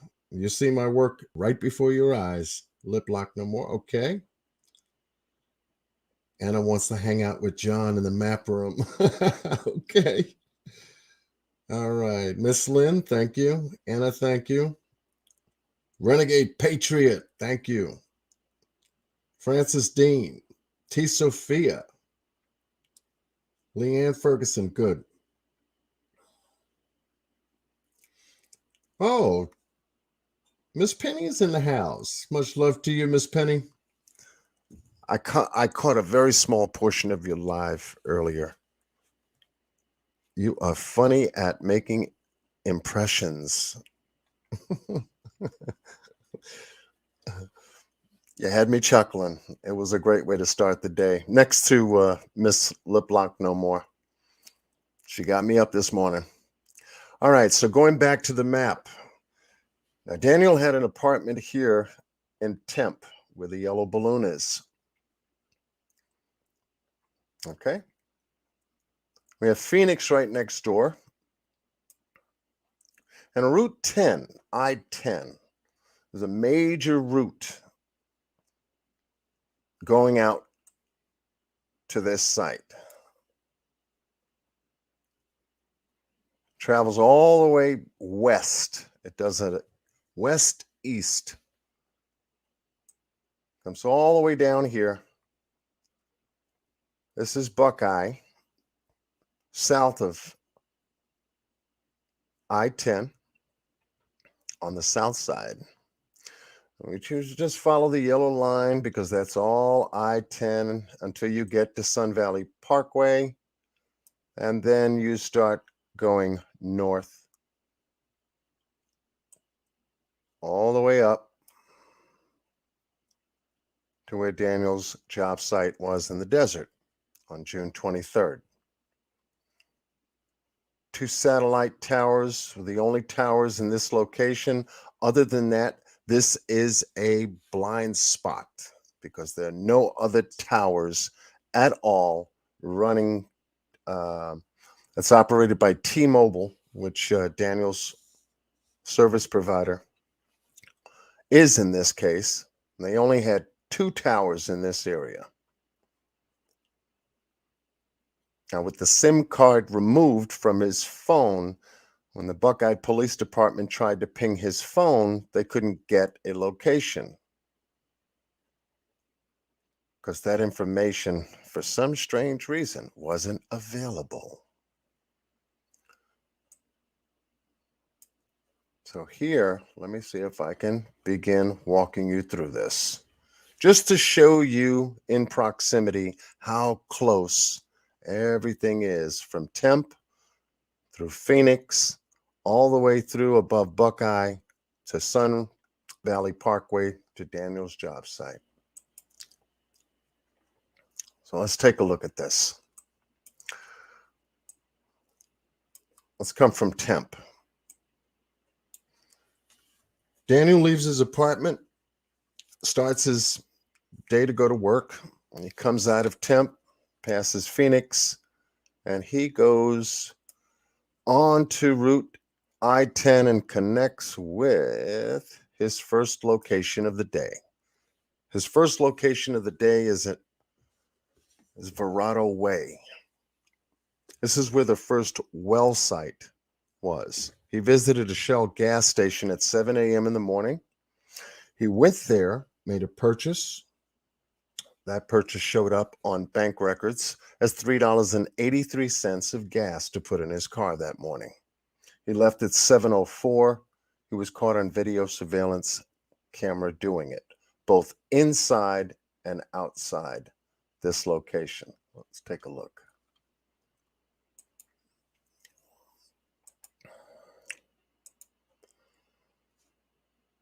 Oh, here we go.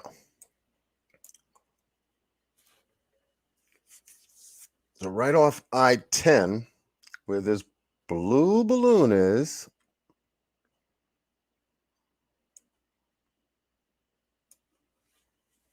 where the Shell gas station is located in Verrado Way. One of the main strips that cuts across I-10, or is the intersection to Interstate 10. People get off here, they go to the gas station, fill the cars up with gas, maybe buy a coffee. You know, it might have been a mini mart, a quick mart. You know how some of these gas stations are built. Comes out and follows a route which is only 1.25 miles,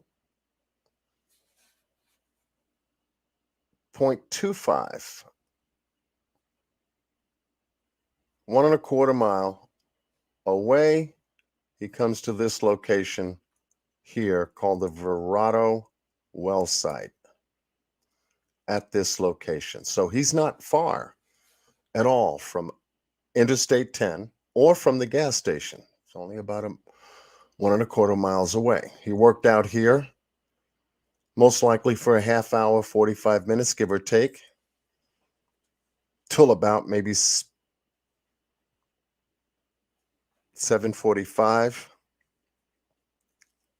He took some samples from this location, was able to record them, and then came from here,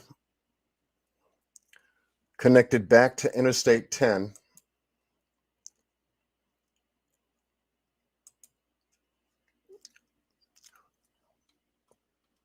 left the Verrado site, took 10, and went in the direction to Sun Valley Parkway.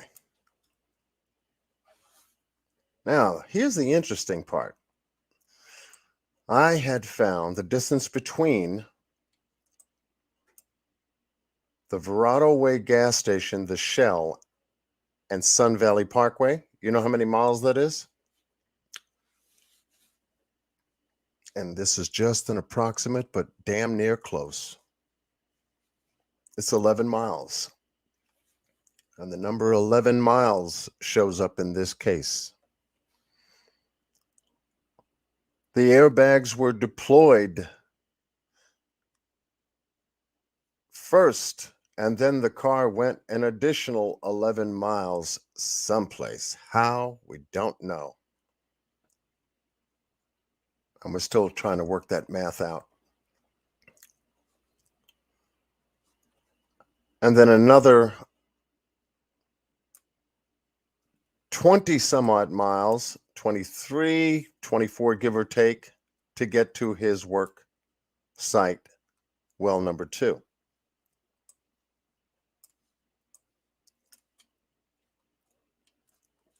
So let's see. And that we covered, well, from here to here, according to what I have here, this is 10.99 miles. Let's just close the door and say it's 11, okay? Right there.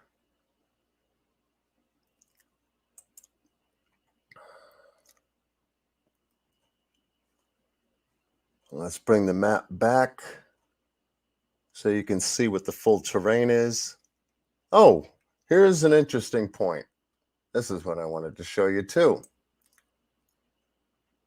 According to Caitlin, this young lady he happened to have come across on an Instacart delivery wasn't too far, because Instacart is here. I was able to find an Instacart location, and also Smart and Final Instacart here. So there are 2 locations, one in Phoenix, one right outside the door. Well, look like they're both inside Phoenix. Yeah. Okay. So either or, food gets ordered, and Daniel makes his way to a food delivery not far from where his apartment is in Temp, another yellow balloon. And we come over here to a place called Levine Village. And guess who lives there? Well, Miss Caitlin Ann lives there, rather close, but in the neighborhood, relatively close to not far from Daniel's apartment, not far from Instacart, and obviously puts her on the map in terms of route locations that we've covered. But yeah, good old Caitlin Ann lives right up in here. I've got better pictures from my team working together with me that we cannot share them with you at this time due to an ongoing investigation. But we will at some point be able to release that once we get the approval and consent from Mr. David Robinson, because all of this information that we're gathering is for him. So now we can show him distances, ranges, how close things are, because the man has got a lot on his mind right now, especially with the search that's happening tomorrow. Both the city of all of Phoenix and Goodyear will have a search, as well as, let me come back. We have Phoenix in here doing a city search for the homeless shelters, some hospitals. I also sent an email to the state police to see if they can assist, whether they do or not. We hope they do. We sent his December 27th letter, the one that Miss Q had read and made a video on, and that is on her channel. I'll be able to play it for you at the close of today's live. And also Goodyear. So there's 2 independent police departments. And guess what? Buckeye Police Department never notified them of any search efforts going on in Buckeye concerning Daniel. But they have been made aware of it now. So hopefully tomorrow their presence will be there. Okay, so what did I do here? What did I do? Oh, that's what I was doing. Oh, that's what I was going to do. Okay.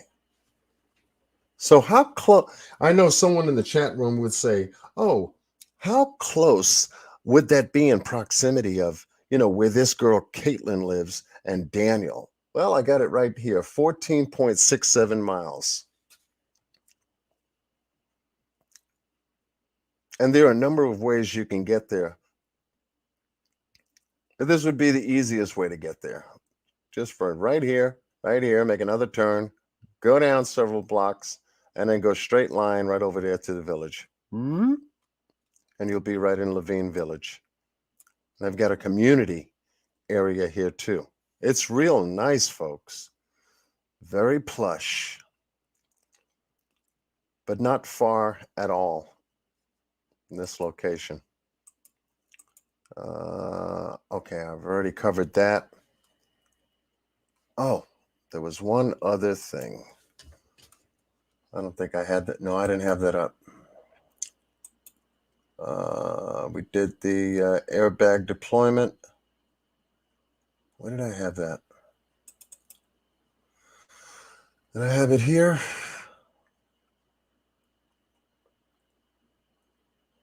Let me see.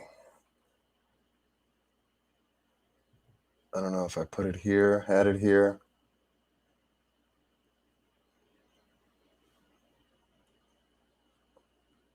We're able to get the photographs that the rancher took. We also have his name.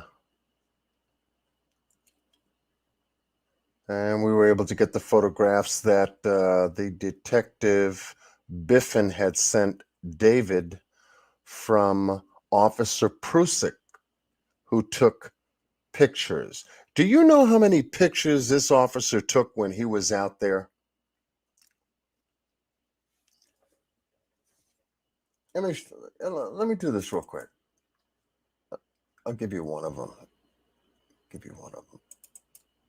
See if I can bring this up.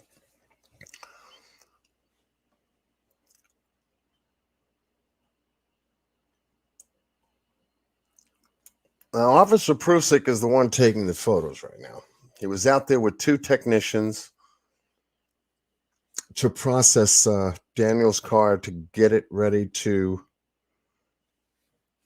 be removed from the ravine location out here in the desert. And here's Daniel's car right down here, right off into the ravine. Clothes are over here to the right.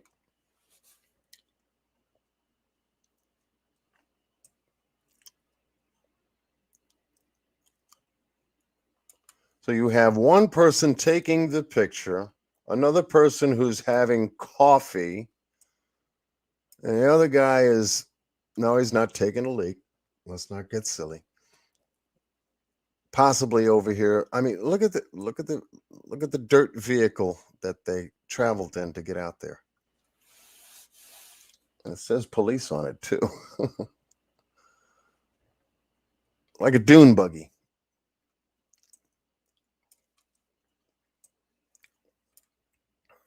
Technician equipment,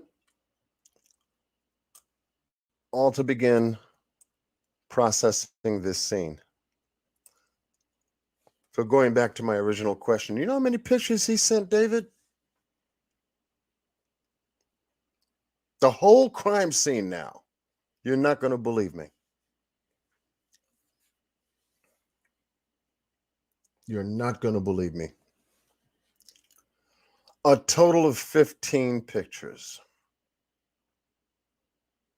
15 pictures just from this site location alone. Nothing from the drone, nothing from the helicopter, nothing from the flyovers that the Civil Air Patrol had taken. No other pictures other than the ones that I have. What he's got now, I've got 15 pictures.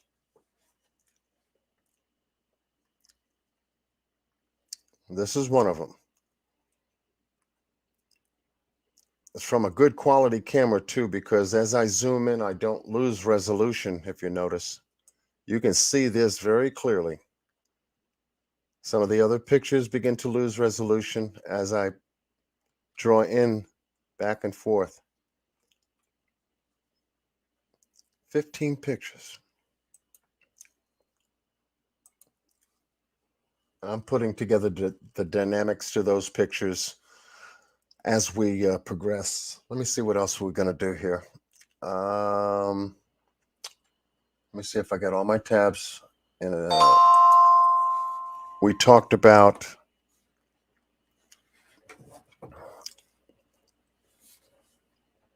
okay. Bye, Candace. And we're not talking about Candace Bly either. That was another Candace. Candace Owens. Okay. The last time we got together, we talked about the timeline overview. And in this overview, we were able to identify some very interesting things within the body of the timeline. We brought to the attention regarding this timeline on June 25th that the Phoenix Firebird helicopter did an aerial search. According to Mr. David Robinson, he didn't receive any information at all regarding that search. None. And if they did do a search, how come they didn't find Daniel's vehicle within a 5-mile radius from where he was working? His car was only approximately 2.5 miles from where he was working. So within a 5-mile radius of where he was working, how come they didn't find that car on the 25th? We're still waiting to find out.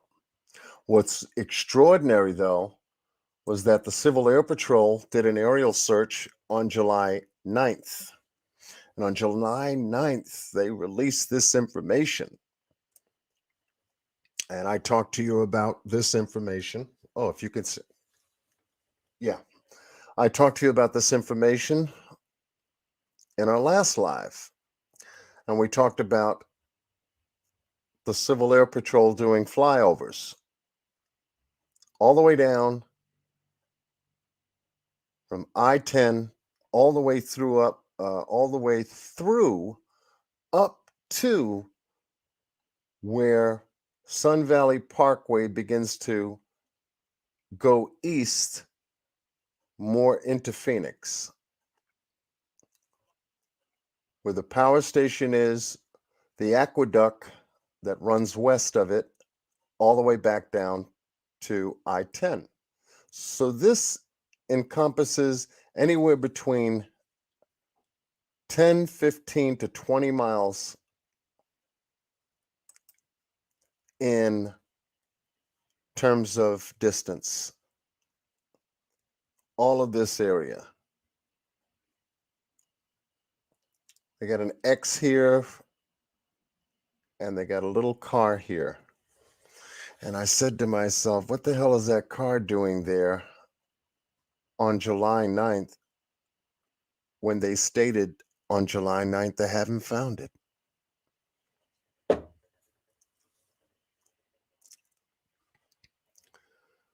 Why would they put a car in a location on a map? Let's see if I can. Everybody's popping out. Let me see if I have it up. Yes, I do. Give you a better view of the map.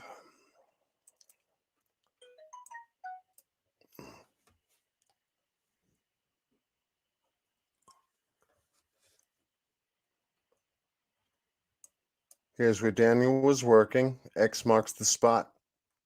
And here's where his car was located, outside of that dust bowl. I said, if you're working here on July 9th and you're doing all of this searching and you got a car posted on the map, why didn't you find it on the 9th?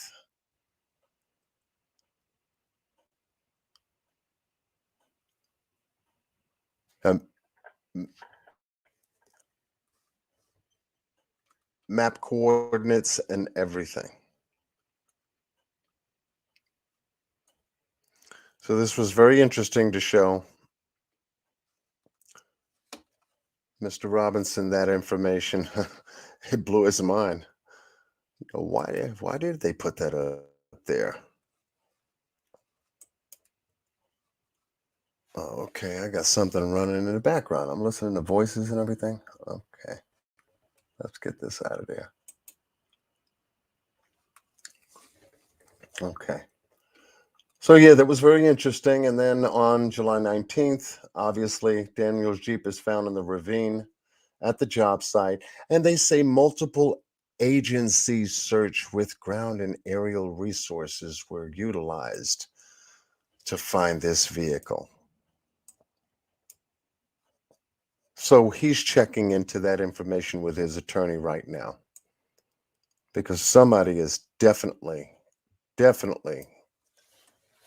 not putting out accurate information so far.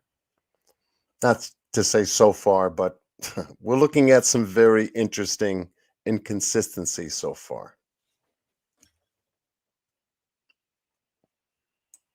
But there's a whole lot more to this timeline that needs to be filled in, according to the activities that Mr. Robinson had been telling me about.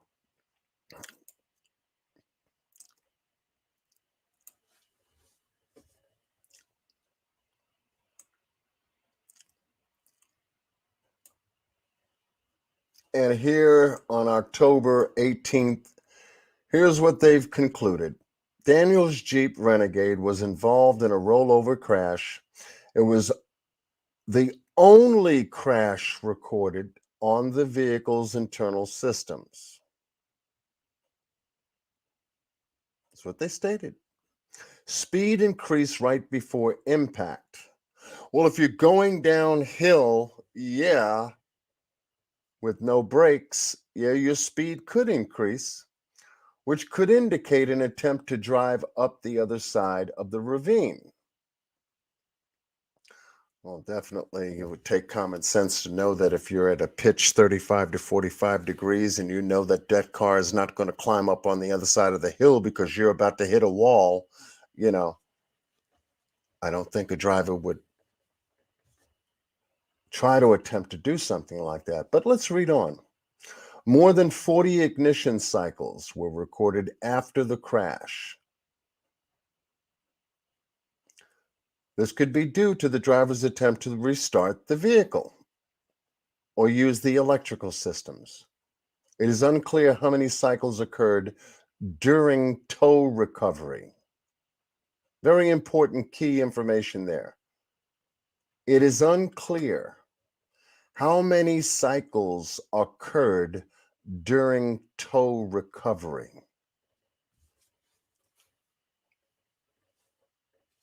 So that information wasn't included within the 40 ignition cycles, or that could be a part of the 40 ignition cycles.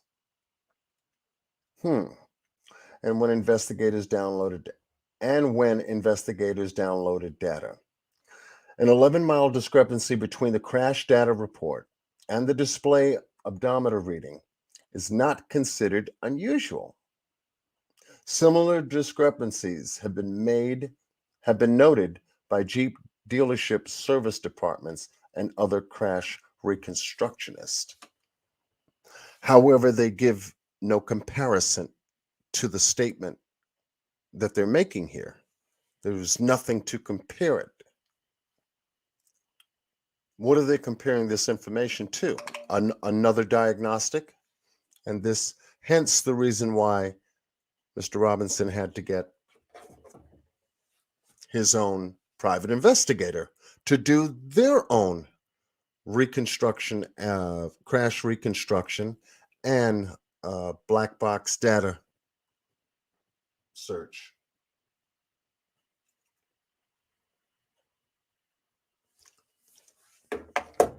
Inconsistencies. Okay, November 6th. Human remains found with evidence indicating a different missing person. November 6th. That's because David is out there with his search team searching these areas, and they're finding human remains and they're turning it over to the authorities. These human remains belong to someone, and that someone belongs to someone and or a family, and this shows up in the timeline.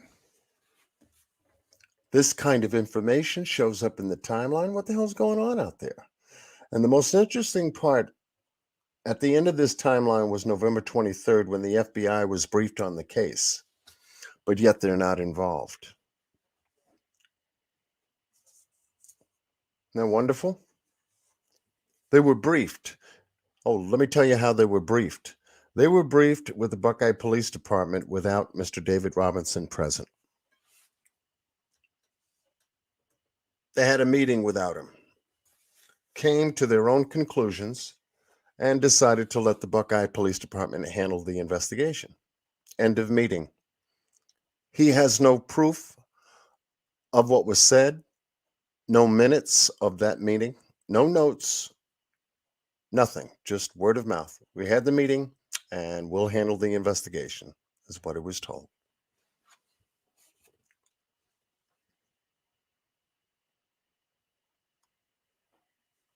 And David's point is that you cannot rely on authorities. If one of your children go missing, you cannot sit back and rely on authorities to get the job done. Because if they screw up, then they'll be working more on how to cover up their screw up than looking for your missing person. So you got to be proactive, and you got to be the one out there, boots on the ground, looking for your child, just like he is. And they live in South Carolina. And he's all the way out here in a place he's never been before. Or let's just to say, not been before, because he could have been there previous to that, visiting Daniel out there. But alone? By yourself? Not knowing anybody? That's the position this situation has put him in.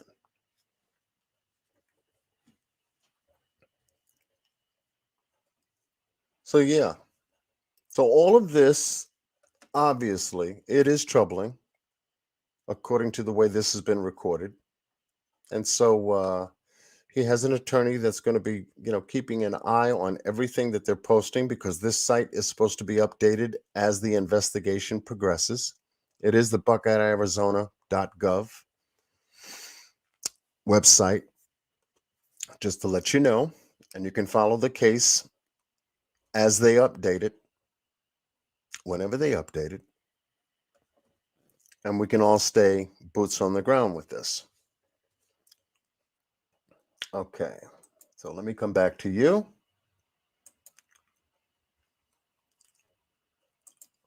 I'm going to come out of screen share. All right. So now we talked about the timeline, and I've given you as much information as I could in regards to the assessment. You can do your own independent assessment. I'm sure many of you have. I'm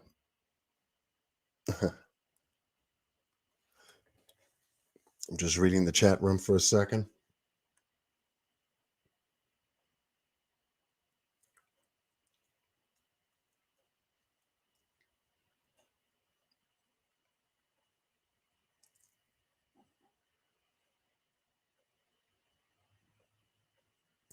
Well, those thoughts do come up from time to time, Miss Amy. Is this why people want to defund the police? Our tax dollars are being wasted with these inept agencies. You know, you get a job that sounds like it's going to pay a lot, and then you get there, and you know the pay sucks. The benefits are really no good. They cut your time in half, and you end up taking up a part-time job to make up for the full-time job that you're supposed to have. Didn't pay. Underpaid, overworked. You know that song they play. Thank you, Miss Liplock. No more. Thank you. So let me see what else I wanted to share with you. Let me see what this is real quick.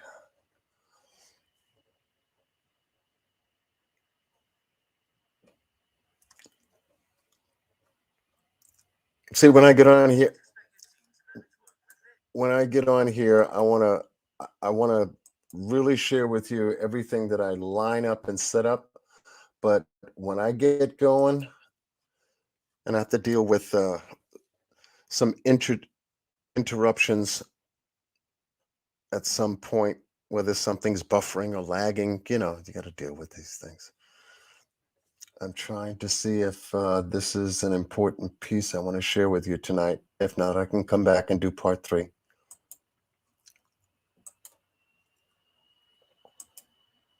Just bear with me for a second. Okay, I think David Robinson has tirelessly covered that. Okay, how I'm going to do this is do this. And for those of you who haven't gotten a chance to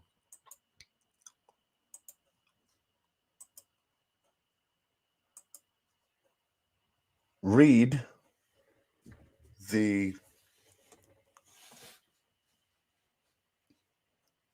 December 27th letter to Larry Hall, Chief Larry Hall, the Buckeye Police Department. I believe this is a very completely well done piece that Miss Q. Carlick had did recently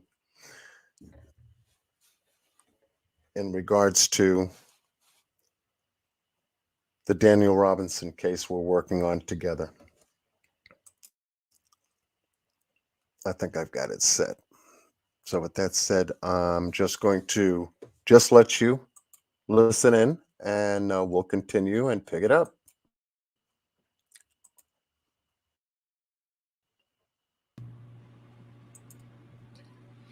Heroism doesn't always happen in a burst of glory. Sometimes small triumphs and large hearts change the course of history.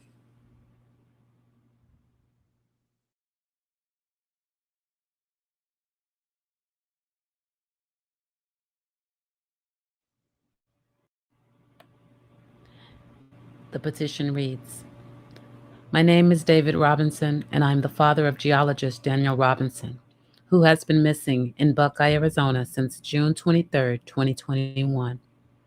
From the first day that I arrived in Phoenix, Arizona, I have done more to find my son than the law enforcement agency whose jurisdictional authority covers where he was last seen and where his vehicle was recovered.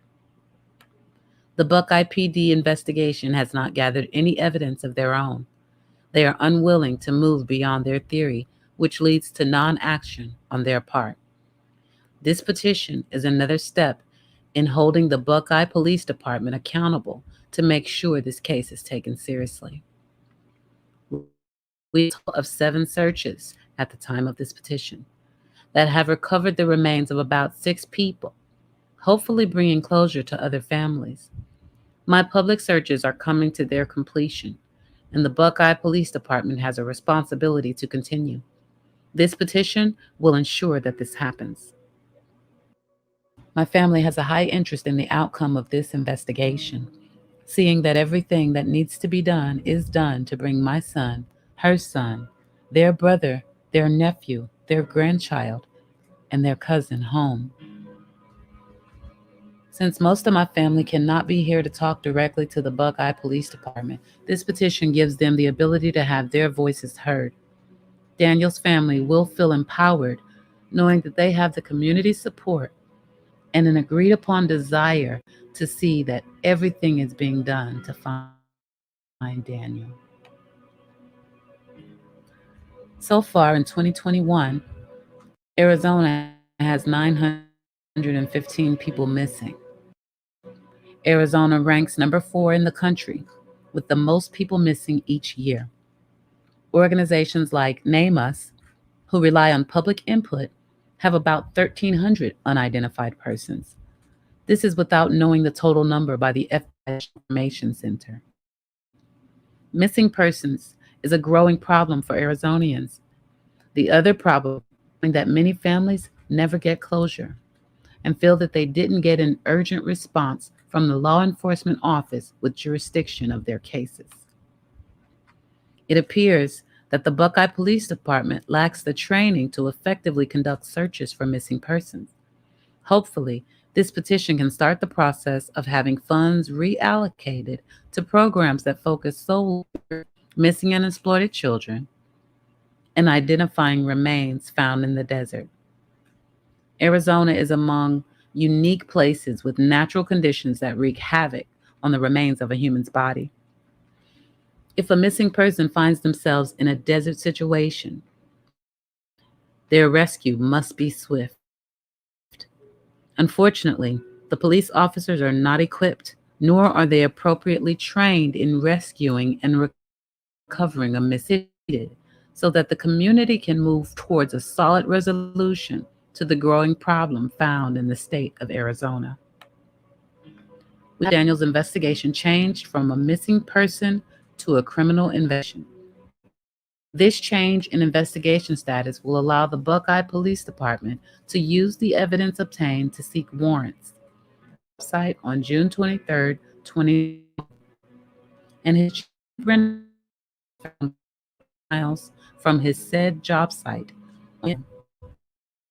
Since my son was reported missing, the Buckeye Police Department has done very little. Before the vehicle was found, they did 2 confirmed searches that included the area where my son was last seen and where my son's vehicle would have been discovered in the future. Those 2 searches then, I have recovered about 6 human remains in the same areas that the Buckeye Police Department said they thoroughly searched for my son. With the coordination of my private investigator, my searches later recovered evidence that backs up the data taken from the vehicle's black box. The problem is, the Buckeye detectives told me that the data showed that my son was driving in excess of 30 miles an hour at the point of impact, and all the airbags deployed because of the rollover. However, when my investigator read the exact information provided by the Buckeye PD, he found that the vehicle was traveling under 30 miles per hour. In addition, he found that the car was also cranked in excess of 40 times after the initial impact that caused the deployment of the airbags. The vehicle was driven over 7 miles after the initial crash and airbag deployment. The damage on the not consistent where the vehicle was, nor did it match the terrain of the desert where it was found. Unfortunately, the Buckeye detectives did not know how to read their own pooled data or they were intentionally trying to mislead me. The shortcomings of the Buckeye Police Department have been plentiful. Unfortunately, I have found that they have lied investigation in a nonchalant manner on several occasions. The evidence is clear that this should be changed to a criminal investigation because my private investigator found that my son's vehicle was staged and that a possible crime had occurred. To date, there have been no warrants sought for my son. The Buckeye Police Department refuses to change its theory and wants to continue in a missing person direction. Based on the evidence, this is unacceptable, and the Buckeye Police Department must be held accountable.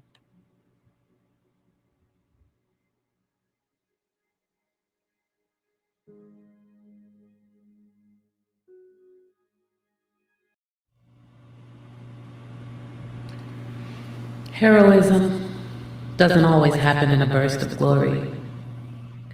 Sometimes small triumphs and large hearts change the course of history.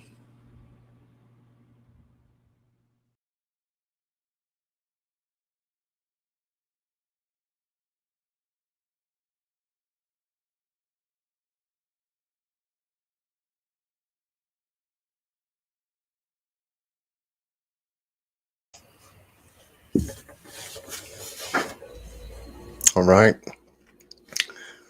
And so with that said, as a final on this, let me just do this and share. Go to screen share here. For everyone that is in the chat room tonight, I would like for you all to be sure, if you haven't, please go to Daniel's website. Go right here to this red little button, the first one, and do this one thing that can move this case forward. Sign the petition tonight for Daniel's birthday. He's 25 years old. And we are pushing harder. We are working harder to make this a reality for the family, to get Daniel found as soon as possible. So if you haven't signed the petition, please take a moment after this live tonight. You can even do it now at the sound of my voice while I'm saying what I'm saying. Go and sign this petition. Share this information. If you are a content creator, do a special live on your channel just on the petition itself. You can screen share it. Let every one of your subscribers see that we are fighting and searching to find Daniel Robinson, and share with them what they could do for Daniel by signing the petition, helping to spread awareness on this case. Tomorrow is going to be a major search in the city and in the desert, and David Robinson needs your help. And the help that you tonight can give is to sign the petition so that we can begin to force the hand of law enforcement to get involved and give Mr. Robinson the equipment that he needs, the people power that he needs. That's what we can do for Daniel Robinson on his birthday today. Please share this. Do a special live. Do about an hour. Walk people through this story. All you have to do is just know that every little bit that you do to bring awareness to this case counts. Here, they have the 20-second Weekly desert search will be on January 15th, 2022 from 8 to 12 p.m. Safety briefing at 7:45 a.m. Law enforcement is welcome at every search. Please come out and join us. I encourage you to attend the required safety briefing. Thank you for your help. The next city search for Daniel has been modified to a flyer pickup location. It will be at 3:15 p.m. January 15th, 2022. We'll meet at 705 East McDowell Road, Phoenix, Arizona, in the back lot. Please come out and grab your stack of flyers to distribute in your community and cities. Thank you. I need your help. And by sharing this information and doing a special live for Daniel, these numbers on this petition will grow. And we want them to grow exponentially because it helps Mr. Robinson to get the support he needs to really bring some closure to this case. He needs to find Daniel, and he needs to find him right away.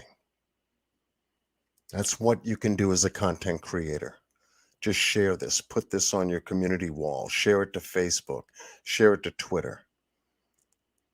But me, I suggest you can do a special live for those content creators that can present this information and share this story with your audience, with your subscribers. And if any of those subscribers are content creators, share this same message that I'm sharing with you, with them. This is important work, and we can make a difference. If we made a difference in the Summer Wells case by increasing the reward fund well over 74%, excuse me, I jumped a little bit, at least 74%, and lay that on the table, which now sits at the Civis Bank, so that Summer Wells can be found. And that was created out of a 10-day marathon in the month of October of last year, which was a huge success in and of itself. The very first one ever done successfully on YouTube. Then this is a drop in the bucket to have people join us in support of finding Daniel. Sign the petition. Do it now. And then share it. Share it right away. If you can share it tonight and do a live, go for it. Because it's Daniel's birthday. If you can't do it tonight, do it tomorrow. Do it sometime over the weekend. But in any event, just get one done, even if it's for 30 minutes. And all that, just that one thing could matter the most. Just that one thing can really matter the most.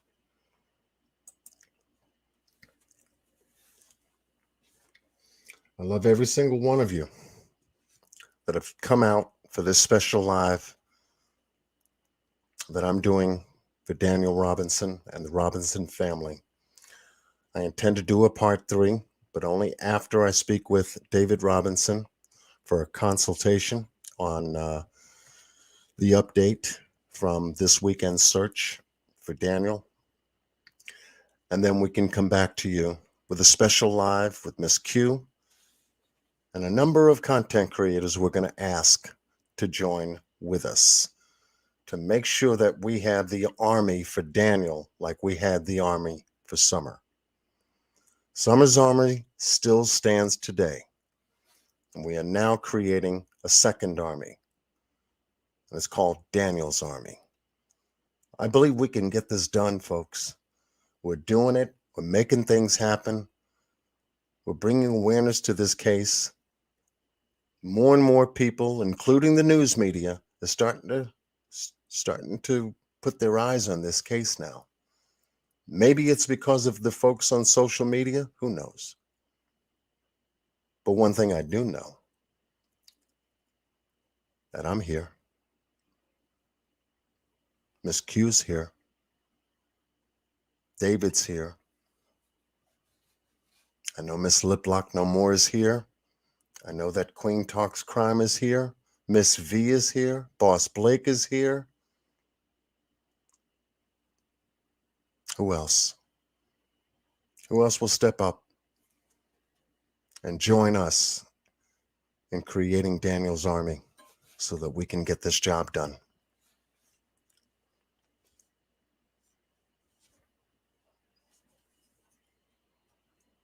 And we can do it again and again and again and again and again. And people will realize that there's some people on YouTube that are a force to be reckoned with. Give them the case, and my goodness, the best things come as a result of people coming together for the right cause and for the right reasons. Well, this is one of them. This is another one of them. And much love goes out to the Grizzlies on Grizzly True Crime, because they are another content creator carrying the torch, carrying the flag for Daniel as well. And the content creator that I shared with you this evening, Hidden Arizona, he's also carrying the torch and carrying the flag by producing a video of being on the ground to show us what we saw here tonight. Much love goes to him and his family.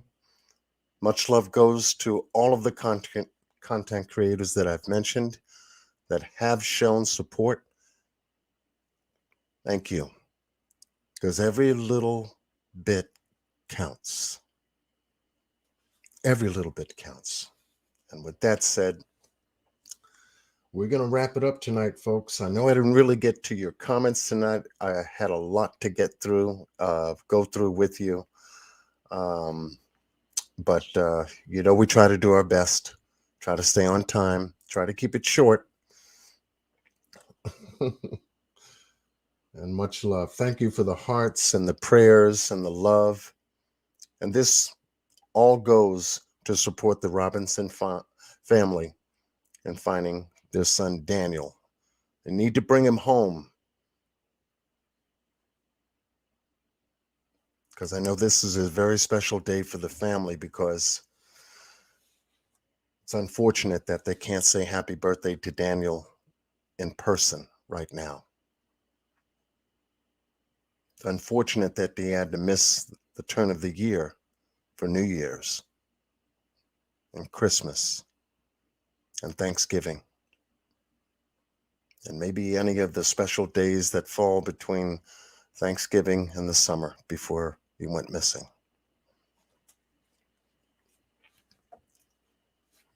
So with that said, as I always say, much love to every single one of you for being here tonight. This is very special, and I know that David Robinson, he lays his eyes on this video tonight. He knows we're out here for real. That's why he enjoys coming to speak with us, because he knows that we got his back. So let's continue to have his back, folks. And I know that we got his back. We got his back. We'll continue to dig at this.